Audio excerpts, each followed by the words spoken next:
You're muted, bud. Welcome back to another Monday night here, Heroes and Hooligans, where we are playing our fourth episode of Delirium Delving Beyond.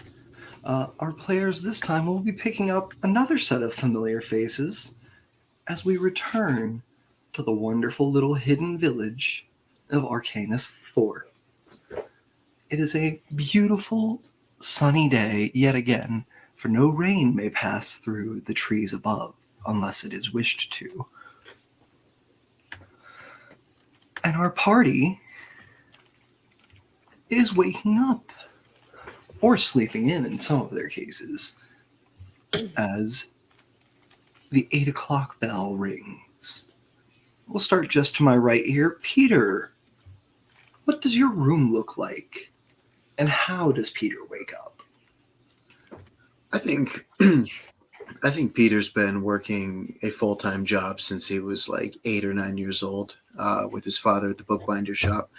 So I feel like he's out of bed pretty early. I think the room is decently neat. Peter's a wizard, so a lot of studying, a lot of piles and sheafs of papers. I think he keeps it fairly orderly. All the extra papers that would be around just from the shop and from his job, I think he does, takes care to keep those separate. So I think he's out of bed. He's showered. And I think first thing I do is, am I in the shop now? Like, do I? You live above the shop. Okay. You and your father both. Yeah, I guess I would just go down and start opening up for the day. Yeah, you go down, get ready to start opening up for the day, and then you see, your father's already got the shop going. Like, door open sign is flipped, and he's already working on binding some pages. Don't you sleep Peter, anymore? you slept in? You slept in? Oh, please! You open earlier every day. It's like what time? It's like 8:15. Well, I know some of our residents are more nocturnal, so I thought being open while the sun is still down would be good for them. Have you been open all night? Well, I closed for a few hours. I got some sleep. Don't worry. I slept from 8 to 6. Or no, 8 to 4. I'm making coffee. I make you a cup or go take a nap. You choose. I'll go take a nap if you will watch the shop. Yes. No, please get some sleep, and then I'll start preparing a little coffee and modest breakfast for myself. All right. You go back to make a pot of coffee and start preparing yourself breakfast. You and your father make a good bit of money. I mean, in a town full of wizards, there is money in the bookbinding business, but your father doesn't want to take on any employees that aren't family, so it kind of limits the volume of work you can do.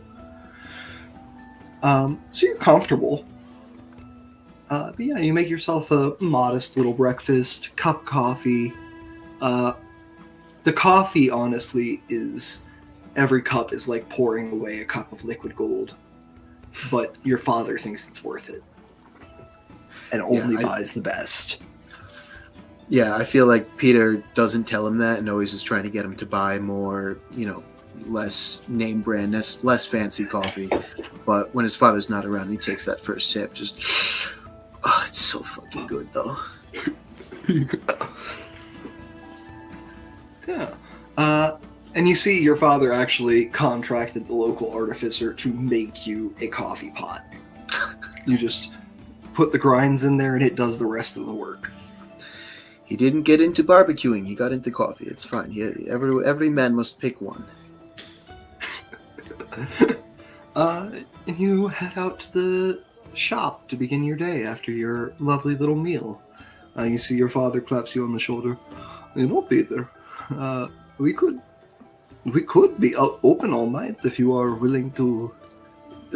Step up. For sure, no, Father. Your back looks like it is asking the universe a question. You've been doing this too long for too many hours a day. Why are you awake? Go get some sleep, please. I was waiting for you to be finished with your meal so the shop didn't close. I'll eat at the counter. It's fine. It's fine. I have it under control.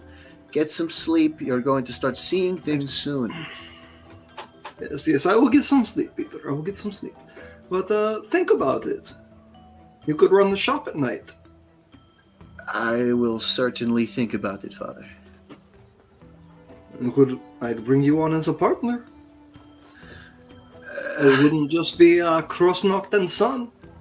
It would be Peter and Rudolph. Is it really worth We'd getting even a new put your sign? name. We'd even put your name first. Keep it alphabetical. You know how to appeal to my vanity. Look, this is a big decision. You're springing on me first thing. Let me think. No. Think about it. You're not quite ready to come on yet, but that is. I'm not even halfway through I this dream of the day overpriced when you coffee are. you buy. Let me finish the You coffee. know what? You know what? When you're a partner, you can vote on what kind of coffee we get.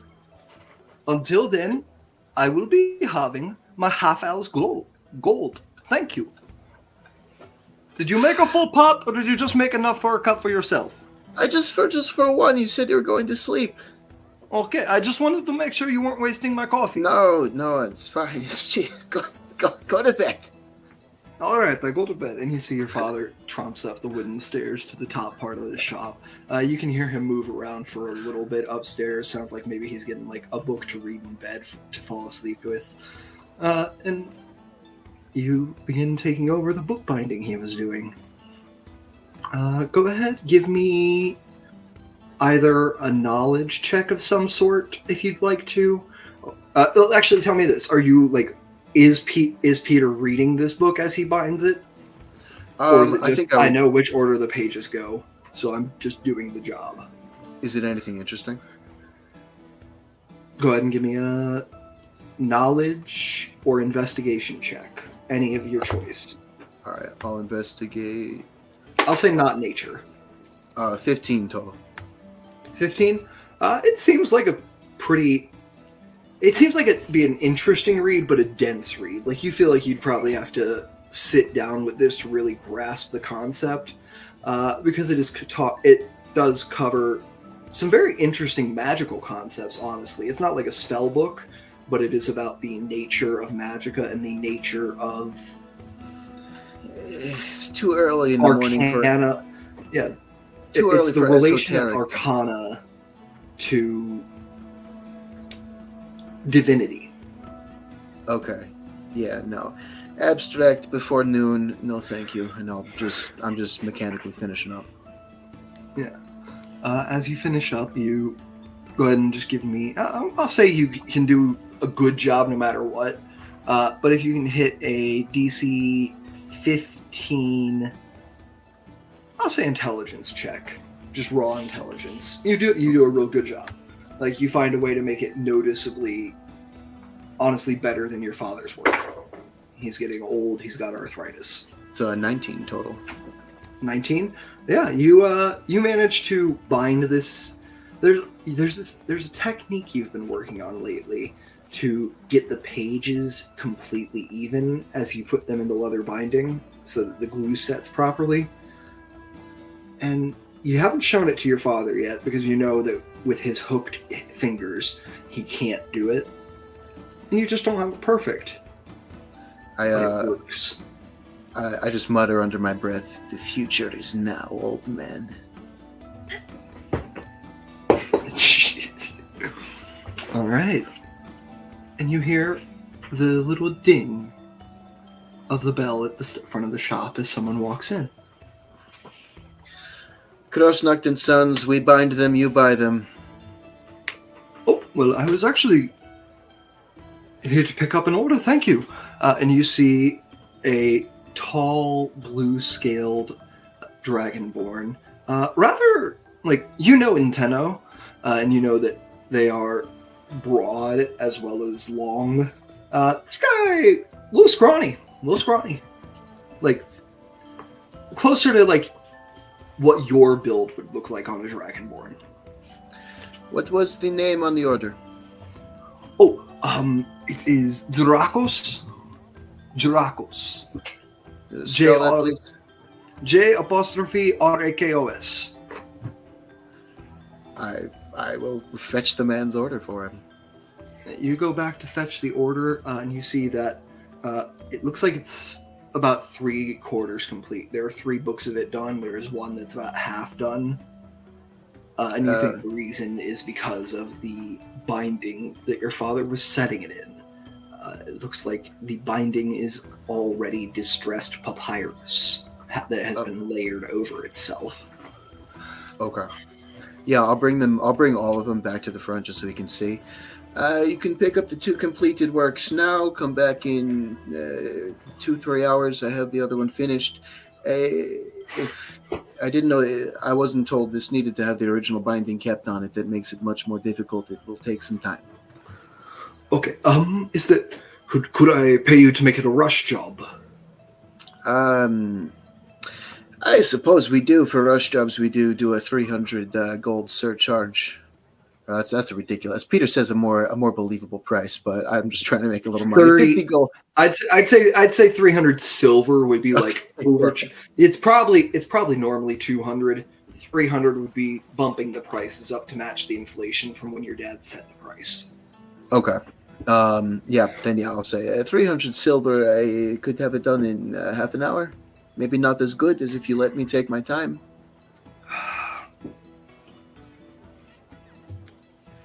Could we do 20 gold, 200 silver, and I offer you a bit of magical aid in the process? Yeah, sure. That's fine. All right. They are going to cast Enhance Ability and Skill Empowerment on you for bookbinding.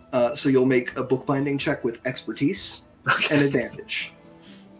This is intelligence based. I feel so powerful. All right. So am I making the check now? Yep. Just go for it. They put they give you the sack of 200. Actually, of 20 gold pieces. Okay. Yeah, I'm about to bind this book right in front of him. All right, that's a 15 on the die. Intelligence check is an 18. You said I'm making with advantage? With advantage and with expertise, so proficiency. Oh, okay.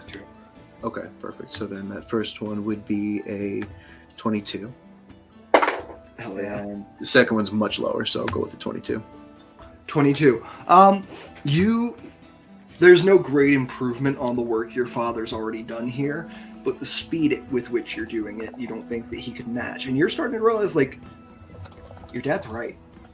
You're surpassing him at this point. Maybe you wouldn't beat him at his best, but you're definitely doing better than he is in his old age. Because your father is not a young man. You were a little bit of a miracle for him. I think after the first episode of this sect of Delving Beyond and learning cool dude my dad is, I think that makes Peter sad, learning that, just kind of thinking about his father at the twilight of his career. But yeah, I'll bind the shit out of that book. Yeah, you bind the shit out of that book, hand it over to him, and you see he takes it, and it's almost a little awkward as he like caresses the cover of this book. May I ask, what did you order? I'm like trying to lift the front cover a little. Yeah.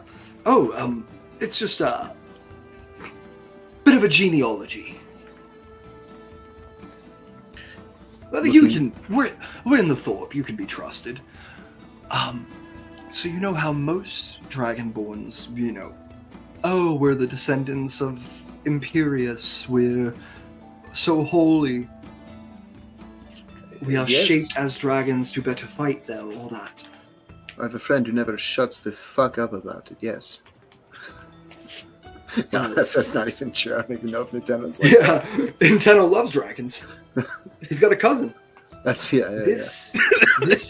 This record is genealogical proof that many Dragonborn families are descended from dragons by blood. Interesting. And Peter, you honestly hit the. For a sec, he says this, and you're like, okay, big deal.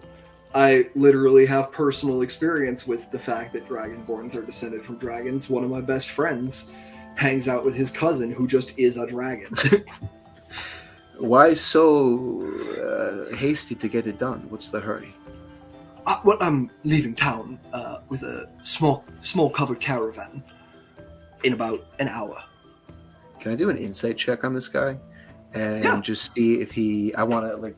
Am Well, I getting the I'll vibe tell that? Before you roll it, I'll tell you what you will get on anything on any insight roll here, Okay. which is that you don't know this guy, like you don't even recognize his face, Mhm. and that's weird. Okay. And There I guess, are not a lot of outsiders coming in and out of the Thorpe, okay. Okay. and even like people from here who leave don't usually come back. I don't know your face. Are you in? Is there some kind of trouble? Well, let's say there is a reason that I had to bring this to a bookbinder that is not under Castanellan rule. I thought it was They would because not you be didn't very want your book. happy if someone. They would not be very happy with someone who, proclaimed religious heresies with the proof to back it up. I see. Well, I won't keep you then. Good luck. Thank you for the help. How long does that spell last? I might knock out some of my morning work. I think it's an hour. Oh, oh, and I've just been binding books with one hand during this conversation. Hell yeah. We'll say just give me one more check just for your standard workload. That's not this special book. Not so good. It's with advantage still. Oh, perfect. All right. Because of the enhanced ability. Much better. That's a 19 on the die. 21, 23 total. That's with your That's- skill empowerment expertise. Yes. Oh, sorry. No, that would be a 25 then total. Okay, yeah, because your proficiency bonus is +2, right? Right. So it'd be +4, right?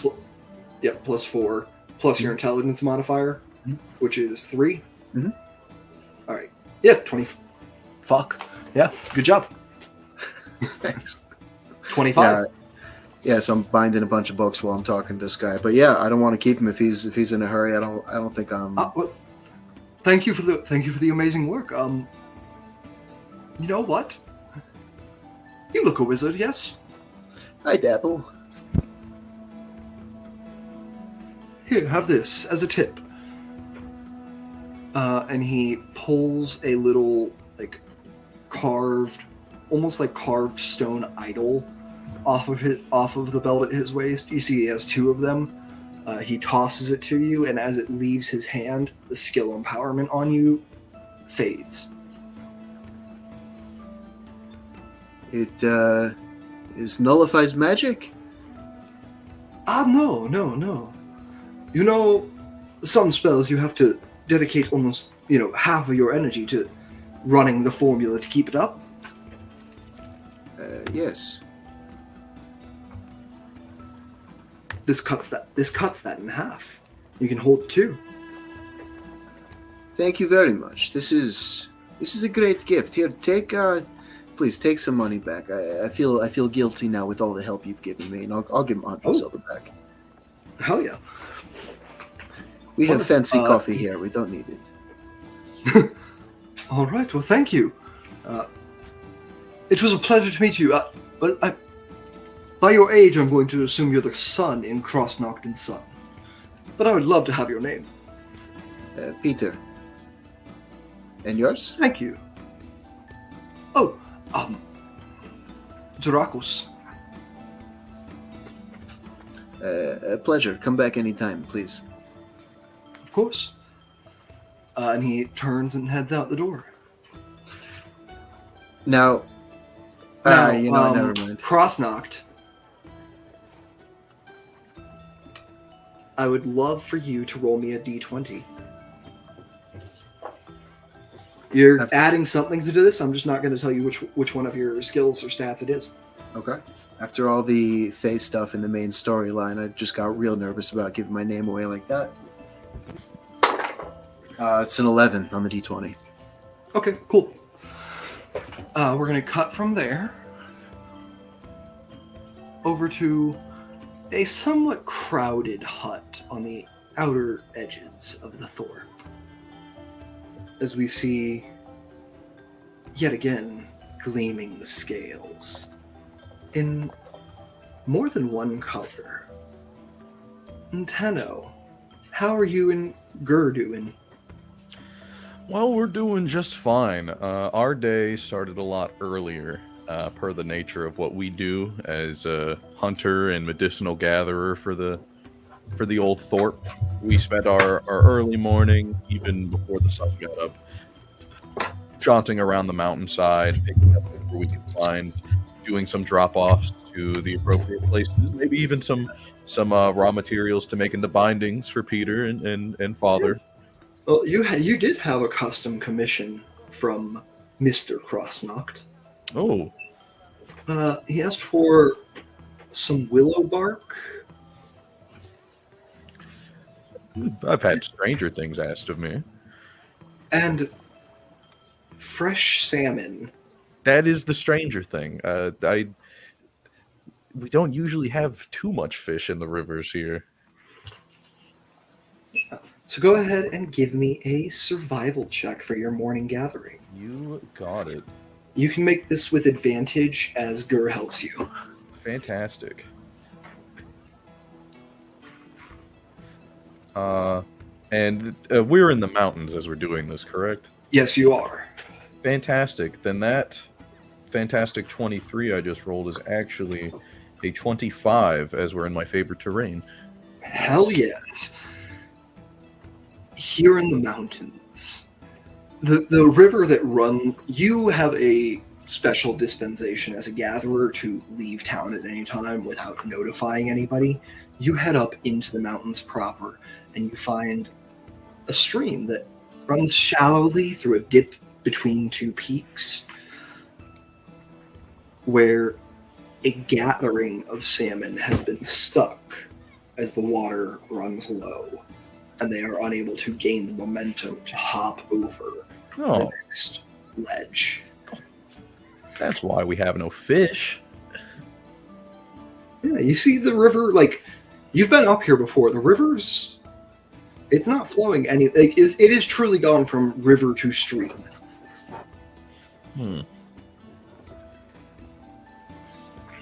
Is there a gathering that's maybe clumped up in front of them that's made a pseudo dam that they're unable to pass, or is it clear that the water is not flowing as heavily and strongly as before? You can certainly tell the water is flowing much less heavily, but you cannot see the cause of it from here. You can tell it goes on for about another half mile upstream at least. For I can see, like it has, the way the stream fills the canyon it has carved has changed. Well, there's no harm in getting the salmon while it's easy before heading up to fix the problem. Yeah, you gather enough salmon to fill the order, and then you feel free to gather enough to honestly, probably, if you preserve it properly, feed you in gear for a season. Oh, absolutely. We could get these skinned out, dried out, and I'm sure Gur would appreciate having some more variety in the diet. Yeah. I will say, with that 25 survival, that, like, these salmon here were fucked already. If they had still been part of the breeding population, like, you're doing nothing nature wasn't already doing to itself. Reintroducing them to the breeding population would be good long term. But nature removed them from it, so, Give our thanks to Sardior before we take off with our bounty. And head upstream to solve this problem. Head upstream. Go ahead and give me, I'll tell you, a perception check. The DC is going to be set 3 higher than it will on an investigation check. You can make either one. Definitely going to go with perception. Okay. And that's only going to be an 11. Okay. On an 11 perception, just walking, I'm assuming you're walking, like, alongside the riverbank. Yes. You walk for about half a mile, you don't see anything. You go another half a mile, nothing. And you're peering off in the distance, way far up the river line, like after it's gone through the other side, like down and through the other side of the mountain. There's something at least 10, 30 miles away. Oof. Somewhere in that span. By scale, it looks about the size of like a tree that's planted like across the stream. Not knowing the exact distance, it could be anything from a particularly large tree to, I don't know, a small settlement. Well, I don't have the ability to handle an entire settlement if they're angry. And we could also do some work on our end to maybe modify the river itself to re-up the water pressure with some modifications. But that is not my department. My department is finding these things and telling the people who do know things. Well, I will say, you do know it's spawning season. Those salmon were swimming upstream. So the water flows from the direction of this blocked, Yeah.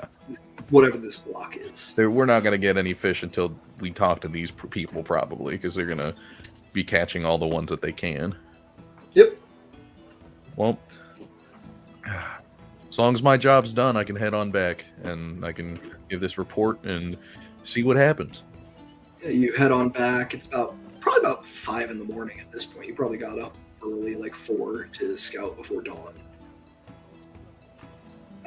Yeah, you get back about 5 in the morning, stop by all your little individual drop-offs. A lot of people have ordered, like, some herbs, some common herbs for potions, things like that. Yeah. You get paid pretty well. Like, it's good wage to sustain you in Nintendo. Oh, and by the way, Peter, I completely forgot about a portion of this setting. You got paid in 300, well, eventually 100 silver worth of components, not gold. Gotcha. But yeah, you make probably a good 20 gold worth of components today, Nintendo. You know, like the total value, if you had kept everything you'd gathered and sold it one by one yourself, probably a little bit more, but like, you know, that's also because you got really lucky with the fish. Yeah. You swing by the Crossknock residence about 2.5 hours before Peter awakes with your salmon. And you see the shop, there's a light burning, and the sign is flipped to open. I'll happily head on in to make my delivery. Sir Crossknot. Nintendo! Come in. You can just call me Rudolph, my boy. I find it a form of respect for you since I'm such good friends with your son. You know, I wouldn't count on him to badmouth me in any way, shape, or form behind my back. He always stands up for me when we're getting rowdy at the bar. You know, I love the guy, and I want to show that respect to you. And you see him look up at the ceiling. Yes, my Peter is a very good boy. I'm very proud. And you are a very good friend to him, Nintendo. And a good friend to me, I see. Well, I can smell. You have quite a bit of salmon with you. Yes, a bit of luck, bit of potential misfortune for the Thorpe in the future, but for now we can reap the benefit. Isn't that how it always is? Isn't that the truth? But here you are, a little bit extra. If you wake up with your eyes closed, with a pile of gold in one hand and a pile of shit in the other, choose to be excited about the pile of gold, yes? You know, we can make use of the shit here at least. You know, there's always opportunity. Yeah, fertilizer, explosives. If it's guano, I mean, that's worth more than gold. True. I knew this sorcerer once when I was out in the when I was traveling the outer world. I think it was 2-3 years ago. I loved the guano. She was absolutely batshit. That's funny. That's a good one. Wizard dad jokes. I like this guy. I like this guy a And lot. also in reference to our main party, shout out Fiora.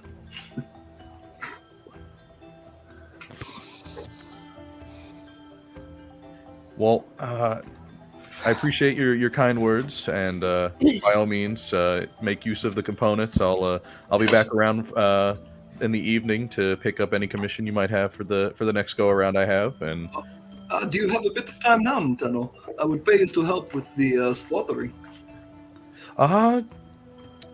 let me peek outside and stare at the sun to determine what time it is.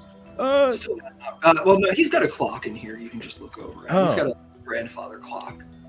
That's Yeah, neat. sun's not due to rise for another 20-30 minutes. Okay, I can make some work happen with you. Sure. And you see, he says, now what we need to do, the salmon blood, it is very rich in iron. So we need to drain it into this bowl here when we slaughter them. Very useful for a project I have going. Yeah, no problem. And I'll get to work with making some rope, setting up a little bit to get a little line going to have them hanging from to make it a little bit easier for draining. Yeah, absolutely. I'm going to say no check needed because you just described the correct process for draining draining blood from a butchered animal. Yeah, and you and Rudolph butcher these salmon and drain the blood out of these fish. You see, he pulls the bones off, makes a pile up, pulls the bones out, makes a pile of them. Very good for little needles when you need to stitch the binding on. I'll have to come by see if we can make some work with this. Yes. Well, let me. Will you take the meat? Will you take some of the meat as an extra tip? Oh, by all means, girl, happily, thank you. Yeah, he gives you about half the meat, keeps about half for himself and Peter.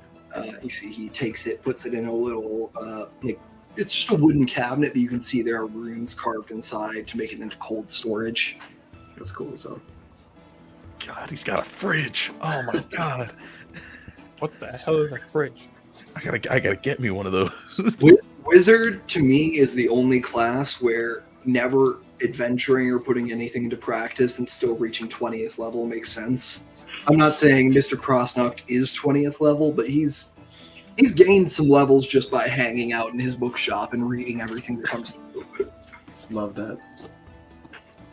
Well, time for me to be off. I got a few more drop-offs to make for the day. Give my best to Peter for me. I will. No, he does not have the day off today. I figured. But you know what? He has a day off in 2 days. I will tell him to come and see you. It's a small town. I'm sure we'll bump into each other one way or another. Yeah, that's fair. It is a very small town. Very big small town. Big, Could big hardly small walk town, around the big little world, little big planet. You can hardly walk around the corner without bumping into a new piece of gossip. I don't know about me. I think I spend all my time out in the woods, out and about in the stones, and taking care. Gur! And I've noticed Gur has probably wandered upstairs to hang out with Peter while they're sleeping because he likes a warm place to lay after going back from hunting. You see, Rudolph looks at you. Oh, do not worry. I set up a little, how you call it? Almost a nest in front of the fireplace. Oh,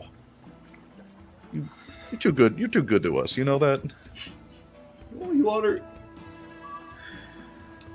I will be blunt.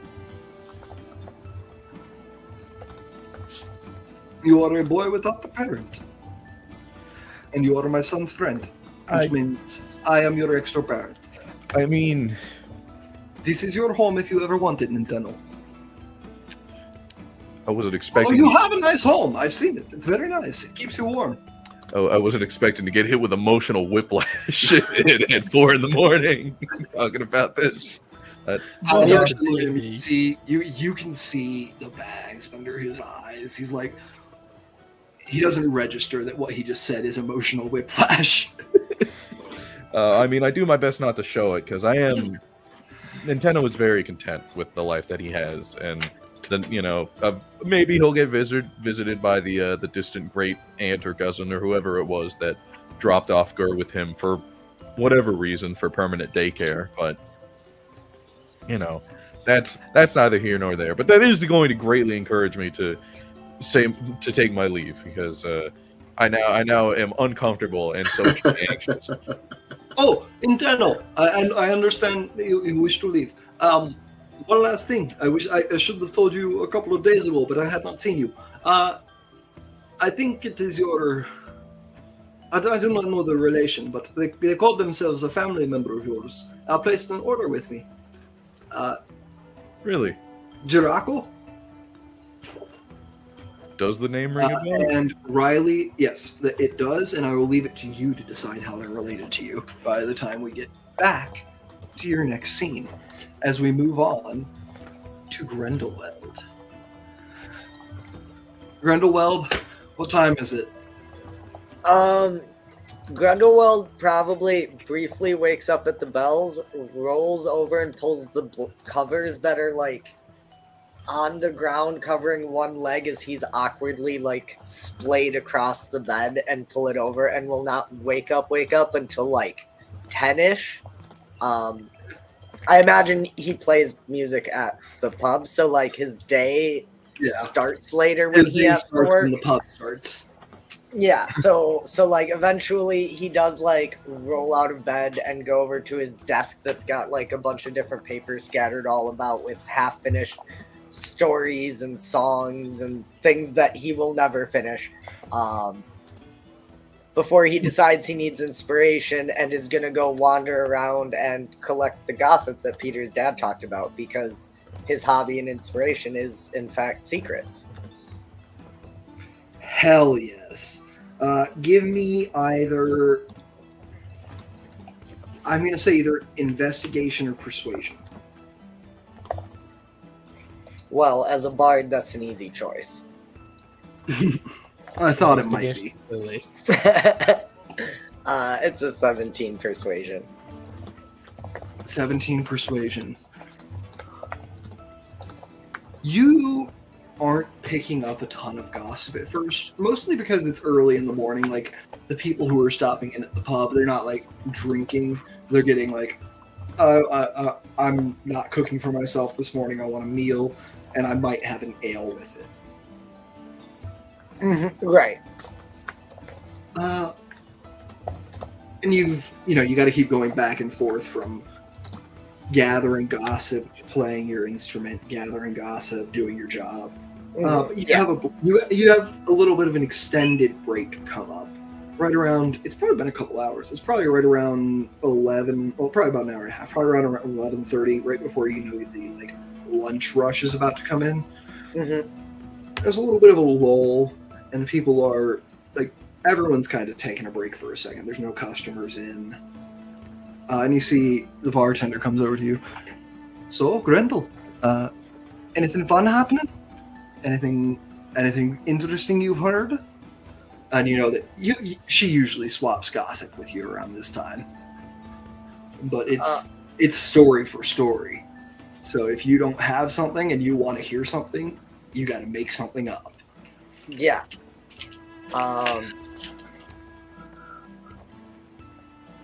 And he's gonna, because there hasn't been any interesting gossip today, it's early, he is going to get disheartened and say, you know, I heard a rumor that there may be people coming soon. People? Like, from outside? Yeah. Oh, well, There weren't specifics, but I met this guy when I was out with Nintendo in the woods. We split up to gather some herbs, and I met this guy. And he told me that he had seen a party of about 10 people coming this way from the south. go ahead and give me a deception check. 19. 19. Let me go ahead and roll her insight. She's a bartender. That's not fair. You know what I heard? I heard one of them is already here. Came into town early this morning. Was heading out right around 4. Probably an advanced scout or something. Just kind of seeing what it's like, going back to report back to the others, you know? Yeah, but I heard that Madame Hare, she saw him at Intenno's hut. That's weird. Yeah, I don't know if he was poking around or, well, you know, Intenno, he's got that little dragon with him. I think came from outside. I mean, And you know, they're smarter than you think. What if little girl there is a spy? What if Intenno's a spy? He is dragonborn. You know how listen, I know I Castle like Epic gossip, are. but you think Gur is a spy. Well, That's I mean, the to be honest, that was more of a lead into I think Intenno might be. You know, them dragonborns, they're real Castanellan hardcore.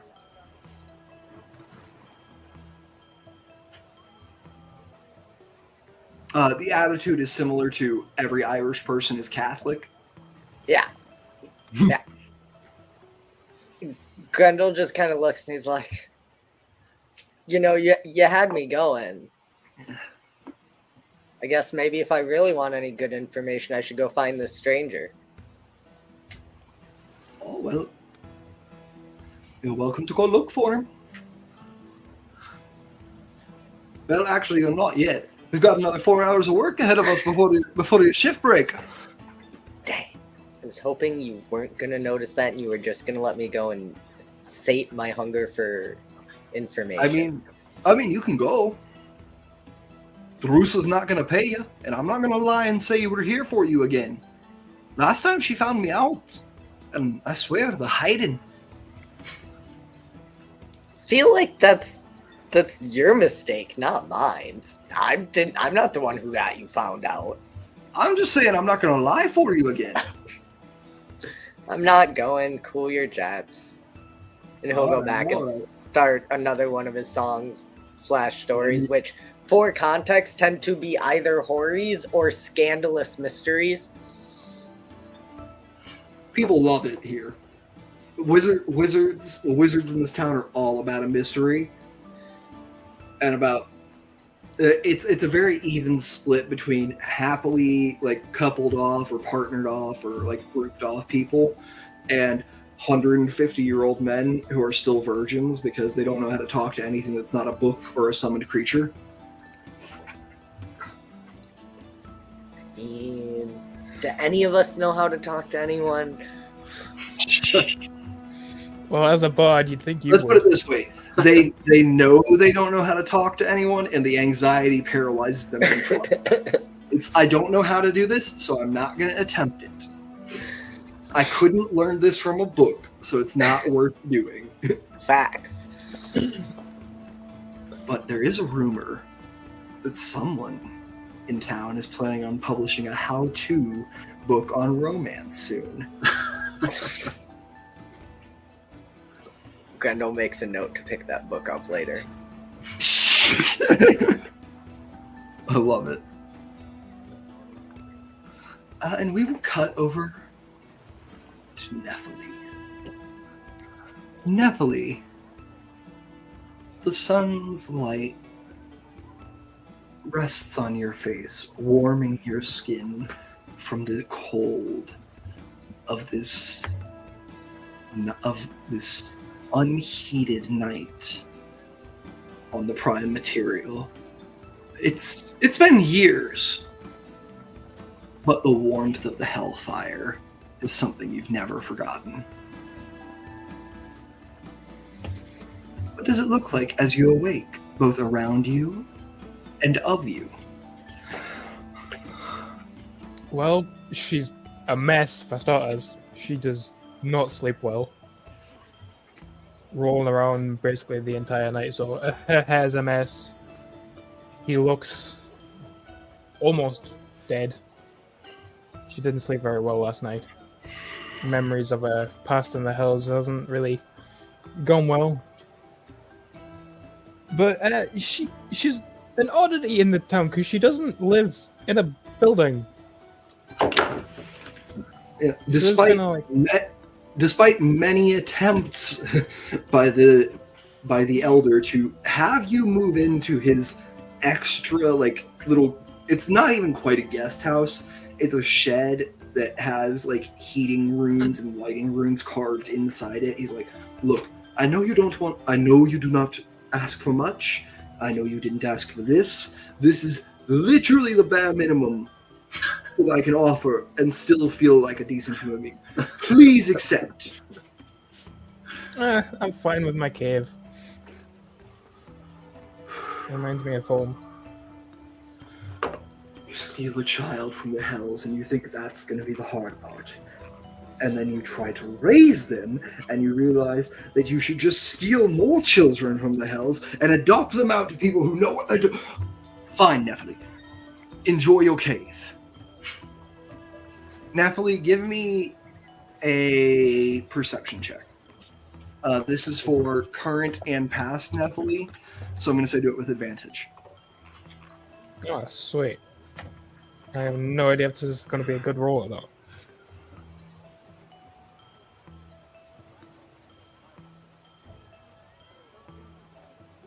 14. 14. I'm going to say a 14 is good enough that this, as you wake up today, this is the first time you notice it. It's not great, see, it's not like something you've noticed in the past and could have reacted to before or started to like learn about, but you see there's like some weird etchings around the mouth of your cave.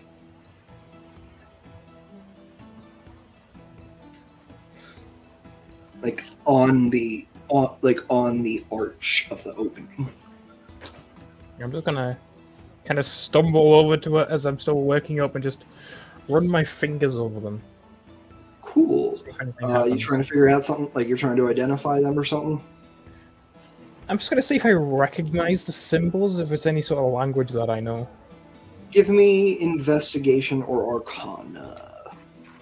I'll tell you, it is not an alphabet. You can see that right off the bat. This is not like something written here.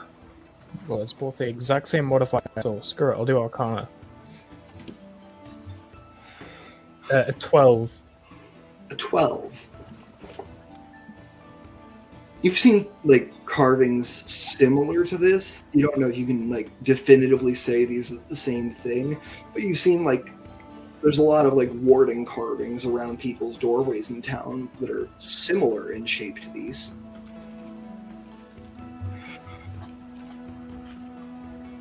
I'm just gonna get up, get dressed, and see if I can make like a. Oh, it's not an etching, and just like rubbing paper, chalk over paper, whatever it's called. Yeah, you can definitely make like a chalk rubbing of them onto Like that. I don't know if it's got an actual name or not. Copy them down. Where are you headed when you leave for the day, Nephilim? Well, the only place that I can think of that would actually be able to help me with this is everyone's favorite bookstore. Oh, you're going to Crossnot. Come on down. All right. What time does Nephilim wake up? I'll ask you that. Probably after the bell. Like, she would have heard it and then just kind of laid in bed for a while, just be like, I can't be asked to get up. So like between 8 and 9-ish. Yeah. Cool. Yeah, so it's about 9 o'clock when you get to Crossnot. You open the door, the little bell at the top rings, and you see Peter standing behind the counter. Peter, what you working on? I think I'm still, if it's not 9 o'clock yet, I'm still riding out the high of that enhance ability spell. So I'm probably working on there's just a growing pile of books that are getting finished. Crossnot and Son, well, you. Peter, I just remembered you have that enhance ability spell on. For free, go ahead and give me a Arcana check on this little idol that was tossed at you with advantage. Because they enhance your intelligence. That's why you're getting advantage on your bookbinding checks. Ah, wonderful. Ooh, I needed that advantage. First one's a 2. Second one's a 17. You said intelligence, 20 total? It's Arcana. Oh, I'm sorry. In that case, 22. All right, 22. Yeah, this can concentrate on a second spell for you. Oh, sweet. Awesome. Now, mind you, like if you take damage, you have to make concentration checks for both spells still. Okay. But yeah, you can now concentrate on 2 spells at a time. Awesome. That is really cool. Krosnocht and Sons, we bind... Oh, Nephilim, what's up? I'm just gonna take the piece of paper out and just hand it to him. Like, the hell are these? What is this? I heard the DM say it is a ward, but maybe I should do an Arcana check to be sure. I said it You're is not playing similar to Arthur. I warding can't break sigils. the fourth wall. Similar to warding sigils, but yes, I would like an Arcana check. You're still writing that enhance ability, so with advantage. Beautiful. Needed it. Let's see. Oh, it's not much better. That is not great. That is a Arcana. It's 11 plus 2 for a 13. Or no, sorry, 15, right? 15? Mhm. Yeah, because you're proficient in Arcana? Mhm. Yep, Yes, cool. sir. All right, then yeah, 15. Yeah, you can tell these are warding sigils of some kind, and you can tell that if they are like if Nephilim will show you how they were oriented, you can tell that they block something inside the cave. They block something inside the cave. Yeah, They stop something from exiting. Their effect is, well, not necessarily stop something from exiting, but their effect is directed towards the interior rather Okay. than being like nothing can cross this threshold. You can tell this is a effect that, like if it was carved on like the door of a house, it would affect anything inside. Inside, yeah. Yeah. This So was it on could your... be, like it could be a magic circle. It could be there's 1,000. It could be like guards and wards. It Okay. could be an alarm spell. You found this was on the cave you sleep in for reasons I hope you never explained to me? Yes. Interesting. And you never ask anyway, so what would I explain? I just assume it's horrifying. Can I tell from our Arcana check whether or not this is something that would... Can I tell if this is beneficial to Nephilim or if it's dangerous to her? I'm going to say that on a 15, the only information you can ascertain for certain is the information I've given you of it affects the inside of the whatever it's set on, like whatever the doorway it's set on is. But you know some warding experts in town, so you know where to. It's like going to the library. You found the reference card for oh, I could get more information here. Could I hang on to this, or maybe you would like to come with me? There's I can think of a few people in town who may know more. I think this is something you shouldn't sleep on. No pun intended. What about the store? You gonna just leave it? The what? The store? Shit. What time is it? 9 o'clock. It is time for the first break of the day, and I'll flip the sign to closed. No, and that is a genuine thing you and your father do. You take little breaks throughout the day, so you can we do the still European have some restaurant life, thing. live some life, go run down to the pub to get your lunch or whatever, because you don't have time to cook a whole meal and eat it. Yeah, I'll just shout up to in the direction of my father's room. I have half an hour before mid-morning early hours begin. I'm going to go run some errands. You need anything? And I hope to hear nothing, but... Oh, yeah, even better. All right, quick, let's get the fuck out of here, quick. And yeah, put the little back in half an hour sign up. Those silence All right. charms did nothing for And his our snoring. timer starts now. All right. And as you guys head off to find a little reference, we're going to cut over to Nintendo, actually at the 8 o'clock hour now. Nintendo, you finish the rest of your deliveries, get back to your house. It's probably only about 6 o'clock by then. So you got a couple hours to rest if you'd like, or you can go out and find some activity to do. But you know, like, the people you would report something like what you found to probably won't be up till the 8 o'clock bell rings. There's Yeah. a reason it rings at 8, and it's because they said it does. Yeah, Well, we'll take advantage of the time we have. I am definitely going to be famished, and I'm sure Gur would love nothing more than to get to enjoy the salmon we just caught. So why don't we head home and cook up some things, think about what we're going to say to our uncle when we see him, and go from there. You cook up a lovely little salmon breakfast. You've got some eggs that you've kept in, like, packed under some hay and a little dirt hollow to keep them, like, consistent temperature. Because, you know, you didn't pasteurize these eggs. They don't need to be kept cold. Make some eggs, make a little bit of salmon. You've got a couple of bottles of, like, fancy oils that have come in through your trades where people have been like, I don't have components, but I could give you this. So you've got, you know, some sesame oil, some olive oil, even some coconut oil to fry this salmon up in if you'd like. I don't even know what coconut is. Butters. Very, very lovely smorgasbord we're going to get to have made for us this morning. Yeah. Salmon and eggs. Hey, it's And, better than the go ahead. pellets. Go ahead and give me just a little luck check here. Give me a d20 roll. Oh boy. Fear is in my heart now. Average 9. 9. About 3 days ago, someone who used to live in town but has kind of gone out and traveled and comes back every once in a while now. Similarly to yourselves, except they're more far-ranging. They gather arcane components rather than, you know, day-to-day living things. Henri the Golem Crafter came through and he gave you a bag of bagels 3 days ago. Hey! Yeah. So originally it had 6 bagels in it. You can tell me how many bagels you and Gur have eaten. And It's gone.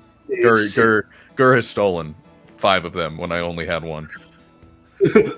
Okay. So yeah, you're out of bagels. You have salmon and eggs. You could have made a nice bagel sandwich. You know what? We're gonna take some of those pellets that, you know, feed and are nutritious for dragons. Yeah. We're gonna do some work to smush them together, heat them up, cool them down, get some pseudo toast going for some egg and salmon breakfast Sammys. Oh yeah. Do you have cooking tool proficiency? Absolutely not. Cool. Give me a flat dex check. You got it. That'll be a Nothing 5. horrible. That'll be a Okay, I was 5. gonna say- well, perfect timing because I was just saying nothing horrible is going to happen here. Your buns are soggy. When are they Fine. not? And you hear a little... Or wait, no, sorry, wrong time. You hear, as you finish your breakfast, the 8 o'clock bell ring. Oh, there we go. Finally, business. You coming, Gur?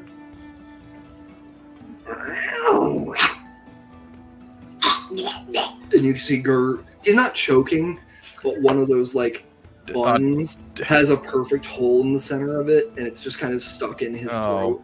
Oh, So he's buddy. trying to breathe, but he's like, I can't talk right. Buddy. Let's Heimlich him. Let's get this solved. Yeah, he actually, like, as you're Heimliching him, like, crawls forward, sticks his head out of the hut, and dunks it in a little trough of water you keep outside.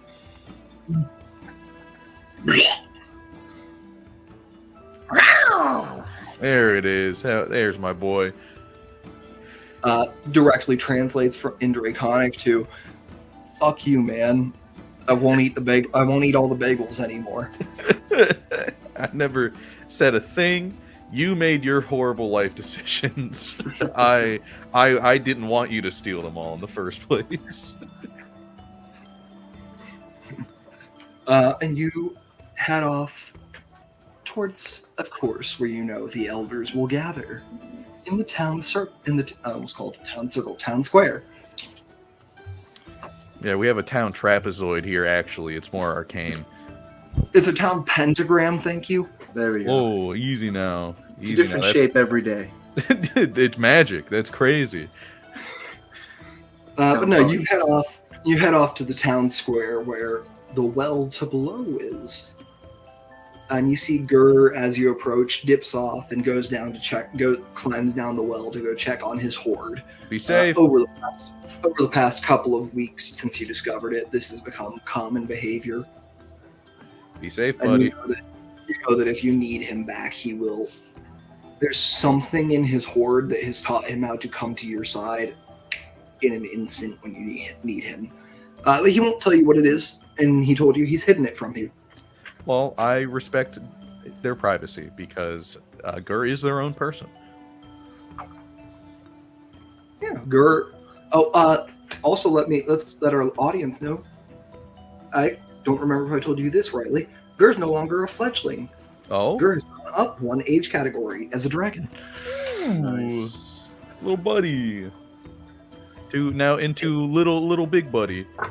He found his hoard. He's going through puberty now. Let's go. So proud of that guy. Yeah, you head off to the town square and you see that the elders are beginning to stream in for their gatherings and gossip circles.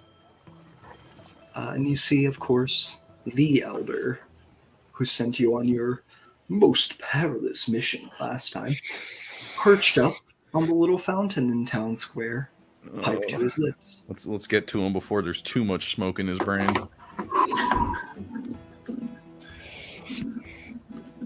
Nintendo! Elder, How are you? good. How are you today? It is a beautiful day, as always, in the Thorpe. Though I think I may need to let it rain soon. The woods could use it, especially the river. That's actually why I came to talk to you. I noticed a settlement some miles away upstream. The water flow has been cut off by them, and we're having our salmon struggling to get downstream. And with it being breeding season, we're going to start facing some troubles with having fresh fish if this persists. Dear. This settlement, you said they're blocking the flow of water? Yes, not entirely blocking, but many miles upstream, what I believe to be a settlement is blocking the flow in one way or another, presumably either pursuing their own dam of some kind for catching fish, or maybe they just have business there, or one thing or another to help them with catching their own fish, and in doing so they've impacted us. And if this continues, the stream may wither out if they divest it in another direction or continue blocking it. So I would suggest maybe some more of the rangers and myself, or representatives from the Thorpe, if that's a thing we want to do, might go out and interact, or at least take a look at what's going on. Yes. What year is it in Tenno? What year is it, DM? 209 AC, I think, is the year thing for Grim Hollow. It's 209 AC, Elder. Damn, that's some strong armor. Oh. We're a bit. Really, that thing's slide lately. What's that, sir? Nintendo, do you recall after your renewal of the illusions when I said I might have more work for you and your friends? Yes. Wonderful, I have more work for you and your friends. Oh. It's very simple, You're just going to go back into the garden, back up to... Oh, he's good down with his hoard? Yes. We're going to go back to Ger's hoard. And then in the back of the cave, there's a door that looks just like the cavern walls. You're going to find that. You're going to open it. And then you're going to go through there. And you're going to renew our elemental magnet. Gotcha. Makes sense. Yes, he says, lying. Go ahead and give me a deception check. I don't know if this is actually a lie, because we're Arcanists, we're magic folk. I have an intelligence of 8. Arcana is not my strong suit. But it is a natural one. For nothing he said doesn't make sense. It just might not make. Yeah, nothing he said doesn't make sense. Natural one. So nothing he said sounds like an nothing he said is an explanation to you of what you actually need to do, except open the door. Yeah. Well, you've got smart friends. Someone else will figure it out. That sounds like some wizardy shit. That sounds like some wizardy shit. Exactly. This is for other. I'm the jock wizard. I go out and I do stuff in the wild. Wonderful. Nintendo gets us into if you would gather your friends, Nintendo, if you would gather your friends and get right on that, I am going to go entreat with this settlement. You got it. And I will go on my way to gather maybe everyone, because I know I could probably find Peter at work, probably Gren. I don't know if Nephili's out and about or if I'll find them anywhere. And then we had another friend, didn't we? They're working with their grandmothers today. They very rarely get a day off. They're very busy. They're between keeping up the farm and working at the bar, they're busy. Well, I guess I'll get out and about, see if I can start finding people. Yeah, you take that first step with your left foot to begin to turn. Before your head turns, you see him clap his hands, and in a big old puff of stars and smoke, vanish. He didn't need to do that. This is his spot in the circle. He didn't. Where is he? How did he do that? Camera cut to him annihilating the settlement up the river. Yeah, no, the camera actually cuts to him walking up to the gate in his full, gray wizard's cloak, purple star and moon hat. We see crossbowmen point their weapons at him. Halt right there! Pull out your circle papers. Gentlemen, I'm just here to speak with you. Shield. I need to roll a bunch of D6 or D20s here. Chip is now playing the game with himself. The rest of us will be finished for the evening. None of those bolts hit. And he says, well, we wish to be unreasonable. I can certainly be unreasonable. And he's going to cast Meteor Storm. Oh my That's where we're going to cut. I missed a meteor storm. Fuck you! and that's where we cut back to town square with Nintendo getting ready to go find his friends. He didn't need to leave. Why did he? What does he do? He said he was gonna go entreat with them. He walked up to try to entreat with them. They shot him, and he said, I don't have the mental my gun is bigger.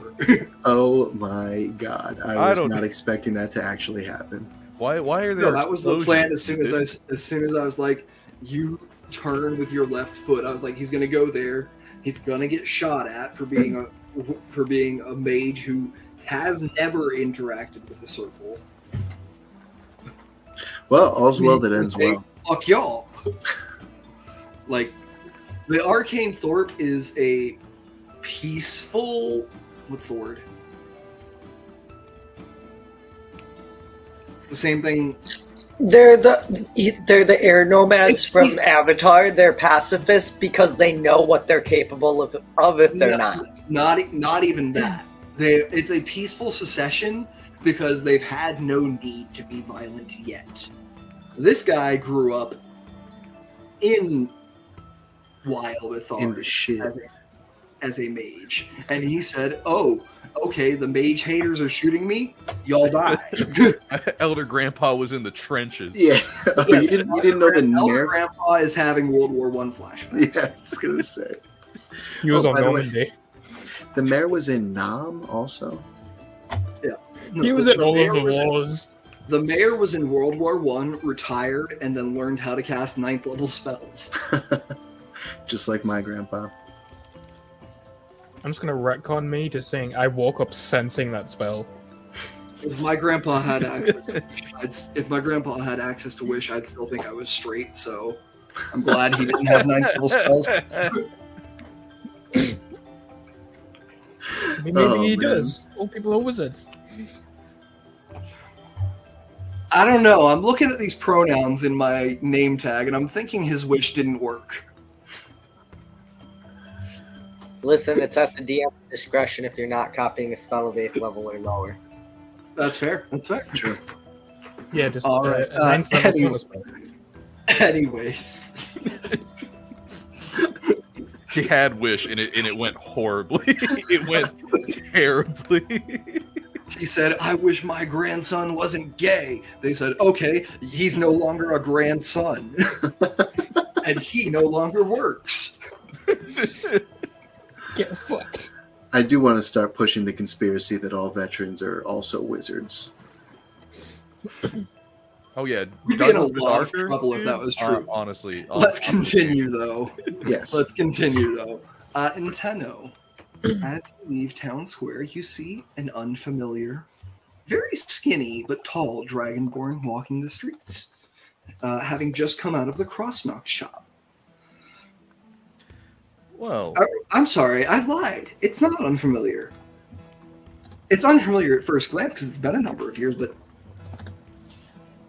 is that Jazarko? Your insert family relation here, is please. that my uncle?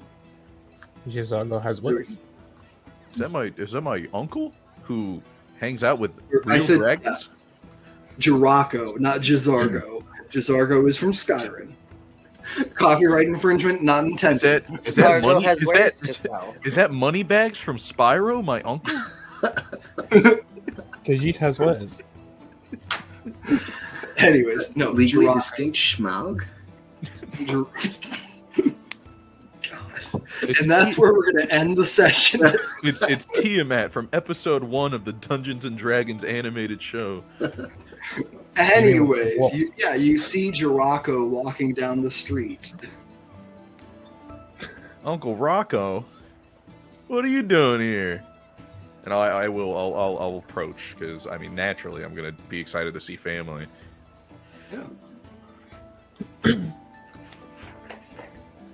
Tenno, Uncle, come here! And he pulls you in for a hug. oh, it's good to see you, old man. You see Gur. Dad, it's so good to see you. Gur apparates. Yes. Gur sensed an emotional spike in your brain and said, I'm here now. What are you doing here? What brings you to the Thorpe? Oh, just picking up a genealogy. I was very, very curious when my little man here was born and was a full dragon. When he... I thought he was going to be like a half dragon born. You know? Because obviously half dragon from his mother. Yeah. But, you know, this to me said that our state is not just a blessing, you know? Really? It's very true, though, that not very true, it's very untrue, because if Gur can be a dragon, and I'm a dragon born, and his mother's a dragon, then I must be part dragon, because he gets part of who he is from me, right? I could see the intelligence Anyway. score of 4 sitting above his head. Yeah. Anyway, this book proves it. And he shoves that papyrus-bound book into your arms. Oh goodness! This is us. This is all of us. How much is this? This is all of us. That Going back only about 20 generations, to be fair. this sounds a hair unrealistic that much information on our family is available.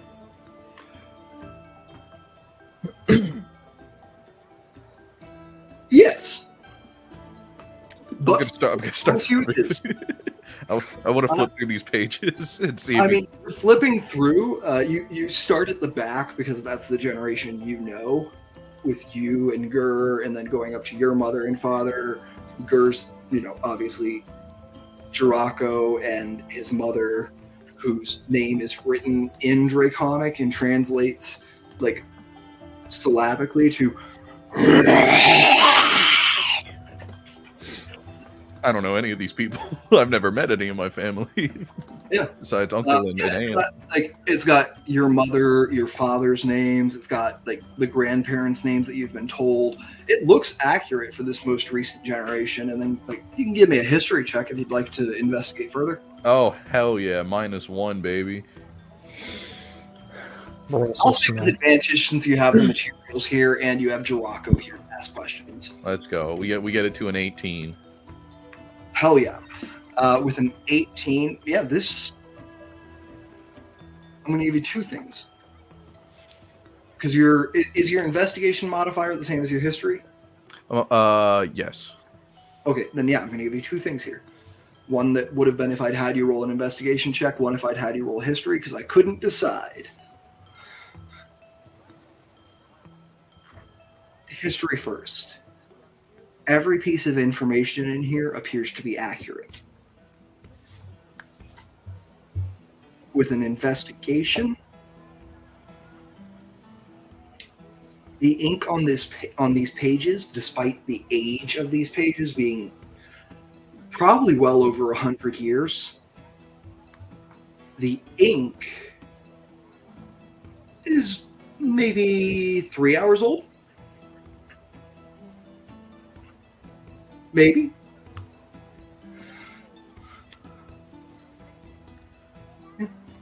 And as you look at these papyrus-bound pages in this book with the red ink, you realize that if everything that is in front of you and everything that has been said to you is true, Jiraco's right. You can see these draconic names popping up throughout the lineage. The first pair of them are both draconic names.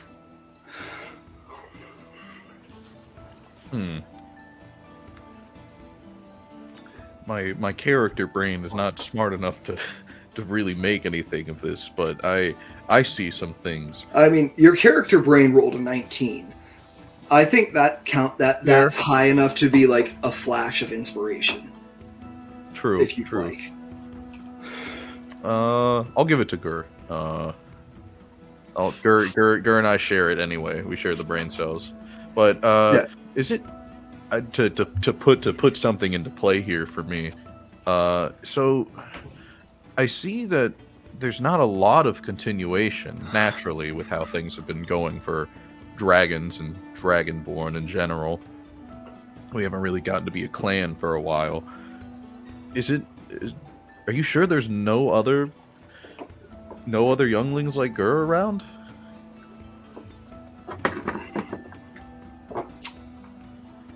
Gur is and Gur's at this point like on his hind legs, one paw on your shoulder so that he can lean over and read the book with you. He reaches over, sort of pets Gur's scaled head. You get the feeling that, if this was a human, it's the equivalent of tousling the hair. Mm-hmm. Gur is... I mean, you've got some other cousins out there. They're, a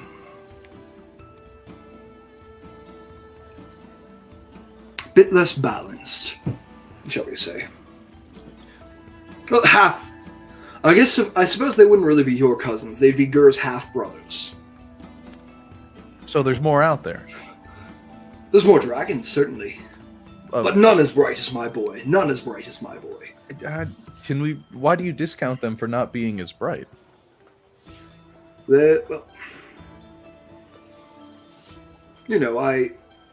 Dragonology's been a long passion of mine, and once a dragon has matured, it gains a level of sentience, a level of intelligence, a level of sapience. But once they've matured, the primal instinct for destruction in many of them is ingrained already in their thought pattern.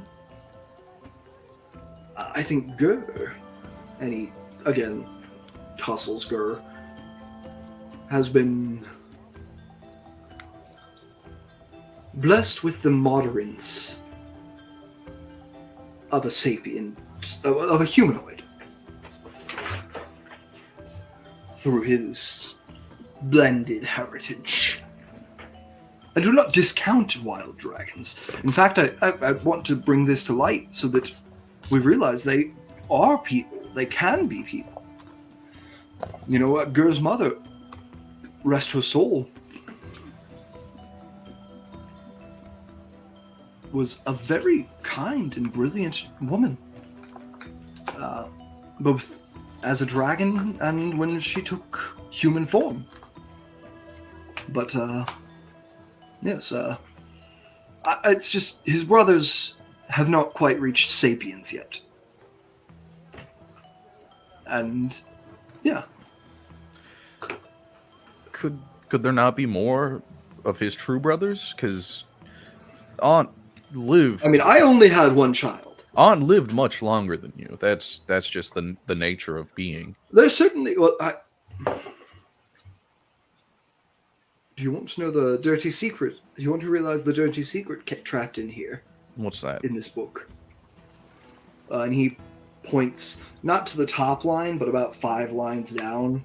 There's a cousin that he's not descended from, but there's a line of descendants that matches. The name is the same as Gur's mother.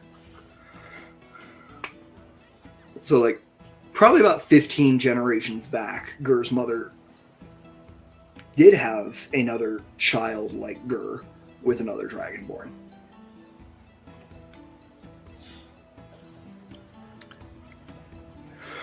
But it's like it's not that there couldn't be more dragons like Gur. Yeah.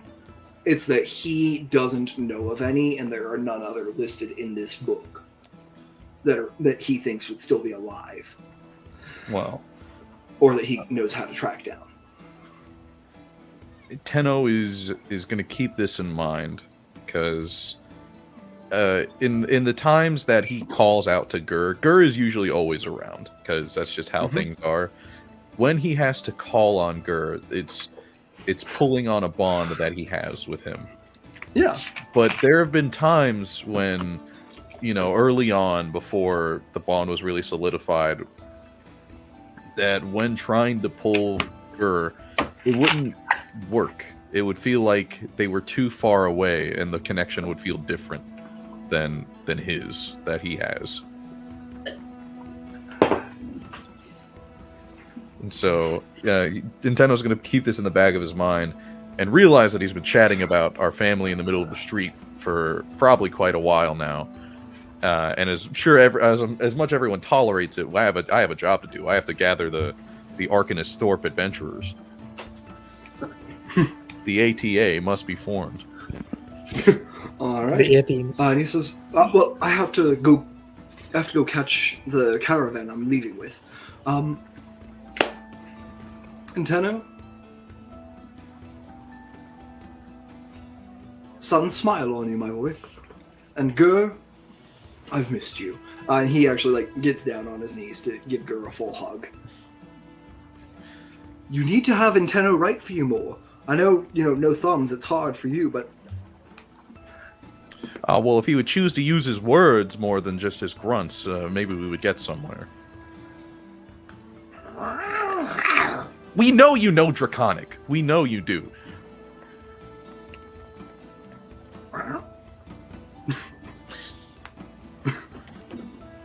And you see Gur, look up at his father and just in full Draconic. I've missed you, Dad.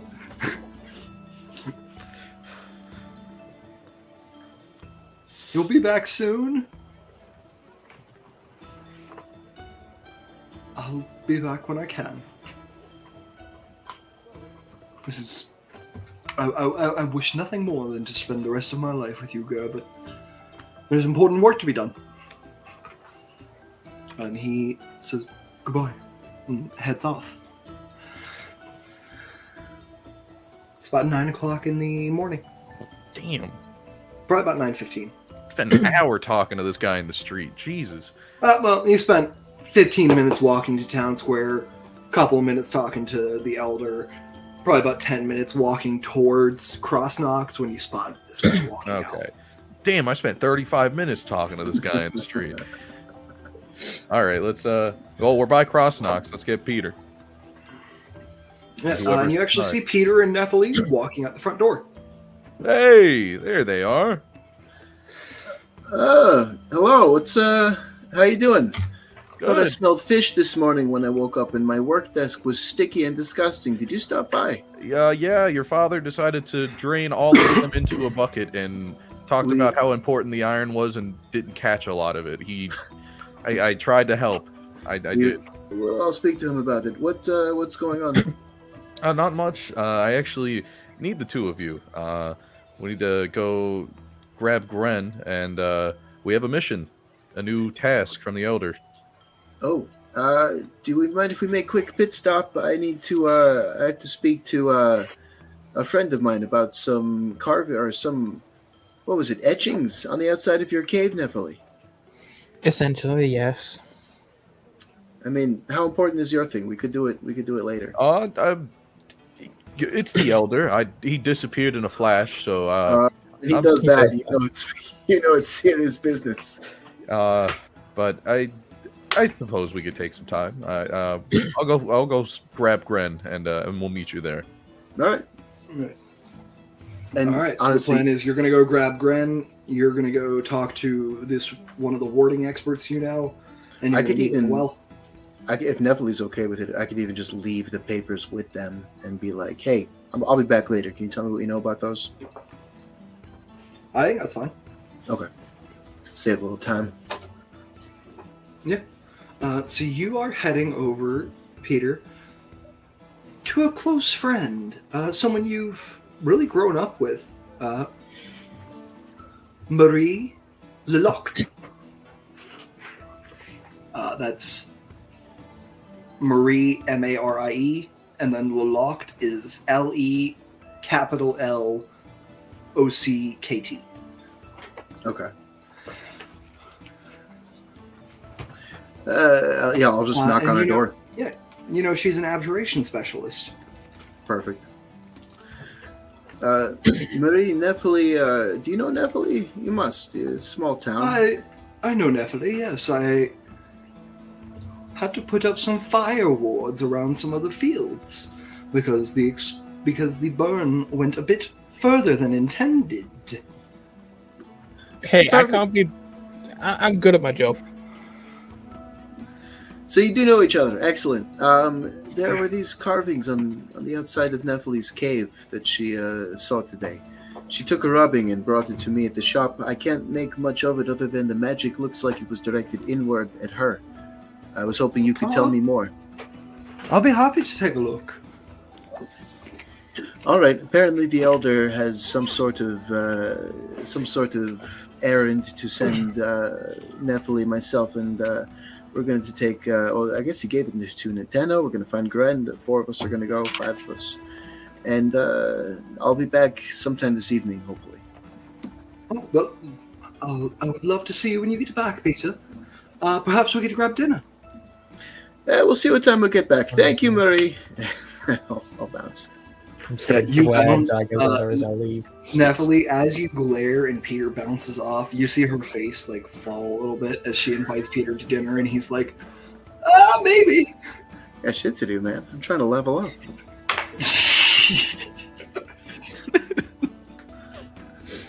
While you were having dinner with girls, Peter was studying the blade. No, he wasn't. It's The Blade is a book that he really likes. It's a novel. Oh, okay. Oh, he was studying Shadow Blade. Got it. Yeah, there you go. And then we'll meet up with everyone else. All right. Yeah, you all meet up at the well. Actually, sorry, Nintendo. You go off to the pub where you know Grendelwald will be working, but you know Grendelwald's happy to ditch work most of the time, right? Oh yeah. And you Give see me a Grendel reason. and your dear friend who joined you on the first adventure is not behind the bar. So she's probably working the farm. Hmm. Or he's probably working the farm.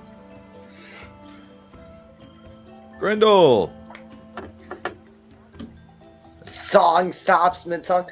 Oh, Nintendo, do you need me? Yes, we do. Urgent business. Oh, you hear that, Drew? Sorry, I'm gonna have to go. You can tell Drew he does he can cut my pay. It's fine.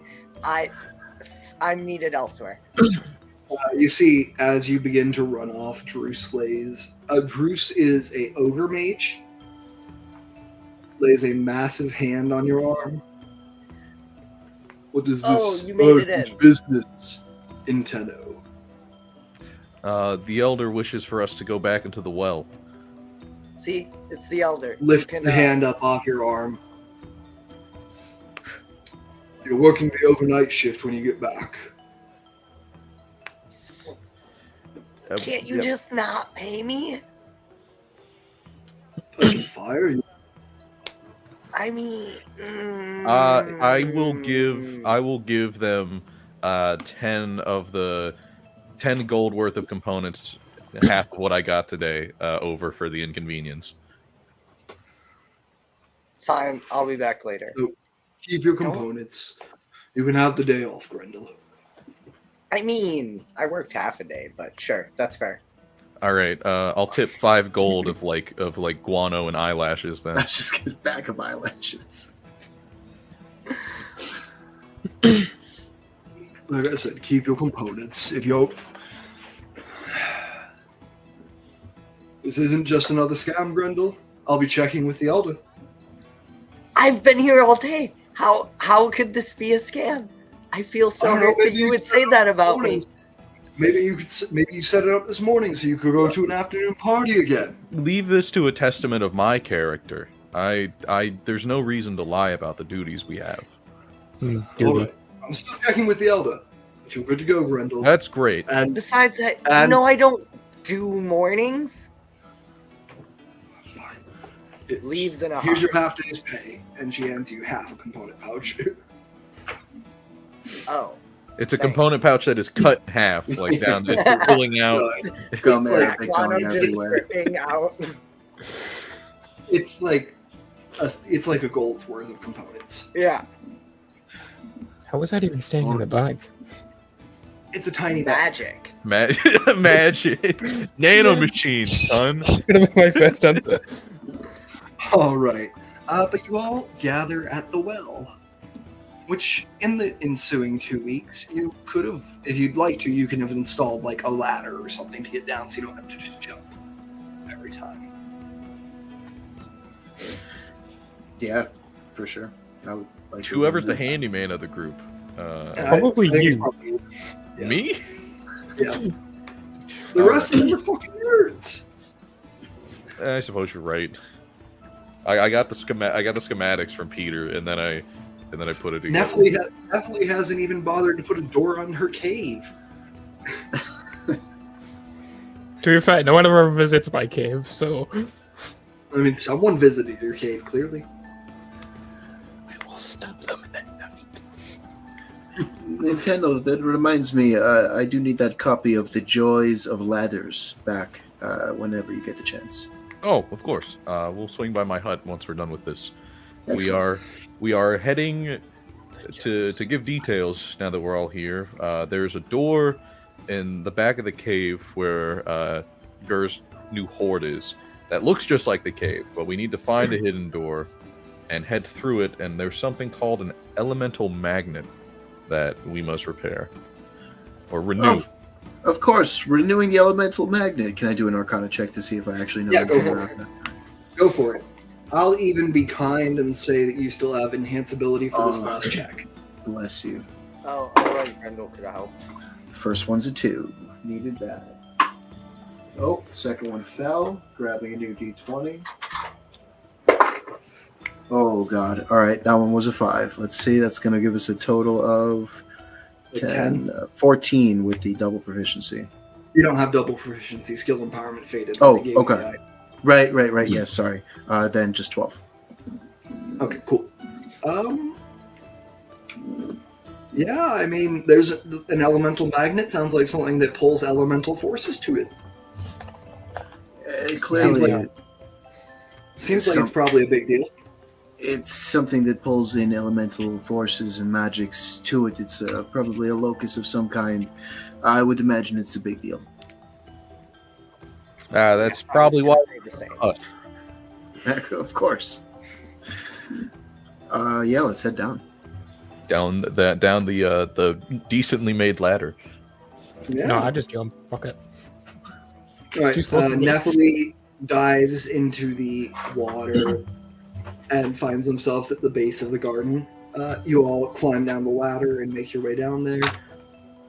And you are able to progress back to Gur's little hoard cavern, where you see him curl up atop all of the gold that he has set his new pet bed on top of.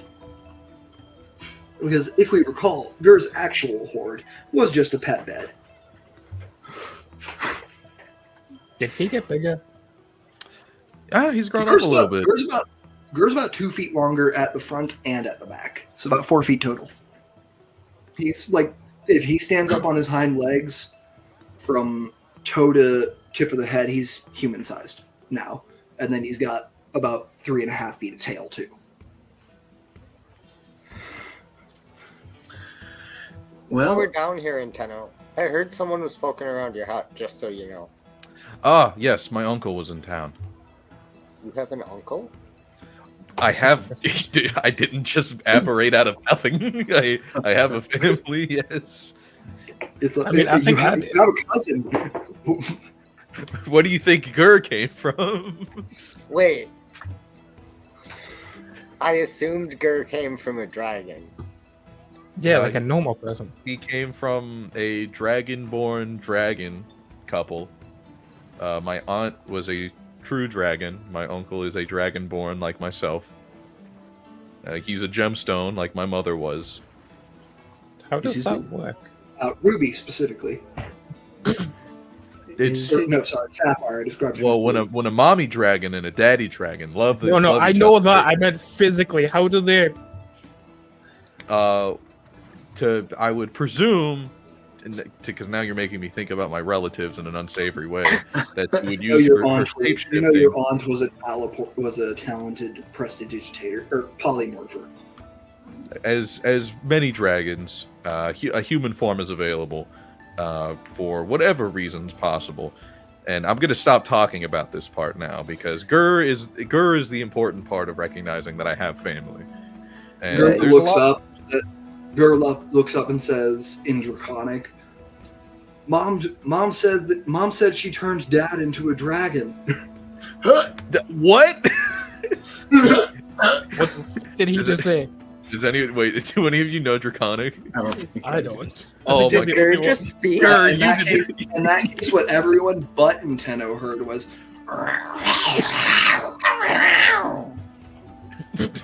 I go back in Draconic. I'm like, there's no way. Where did you hear that? And everyone else is just like, Mom told me right after I hatched. I was very curious, just like your friends. that is not a thing you get told after hatching. It is when you ask. we continue this argument as we head towards the back wall. Yeah, you hit the back wall, and then everyone go ahead and give me investigation or perception checks to find this hidden door. DC is 15. 15. Nice. I got a 12. I do not make it.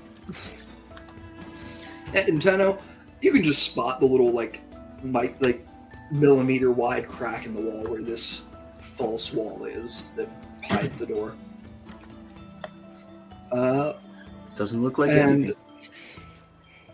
it looks like a stone wall. Yeah, no, The sorry. rest- Bad who West didn't Clover. fit it.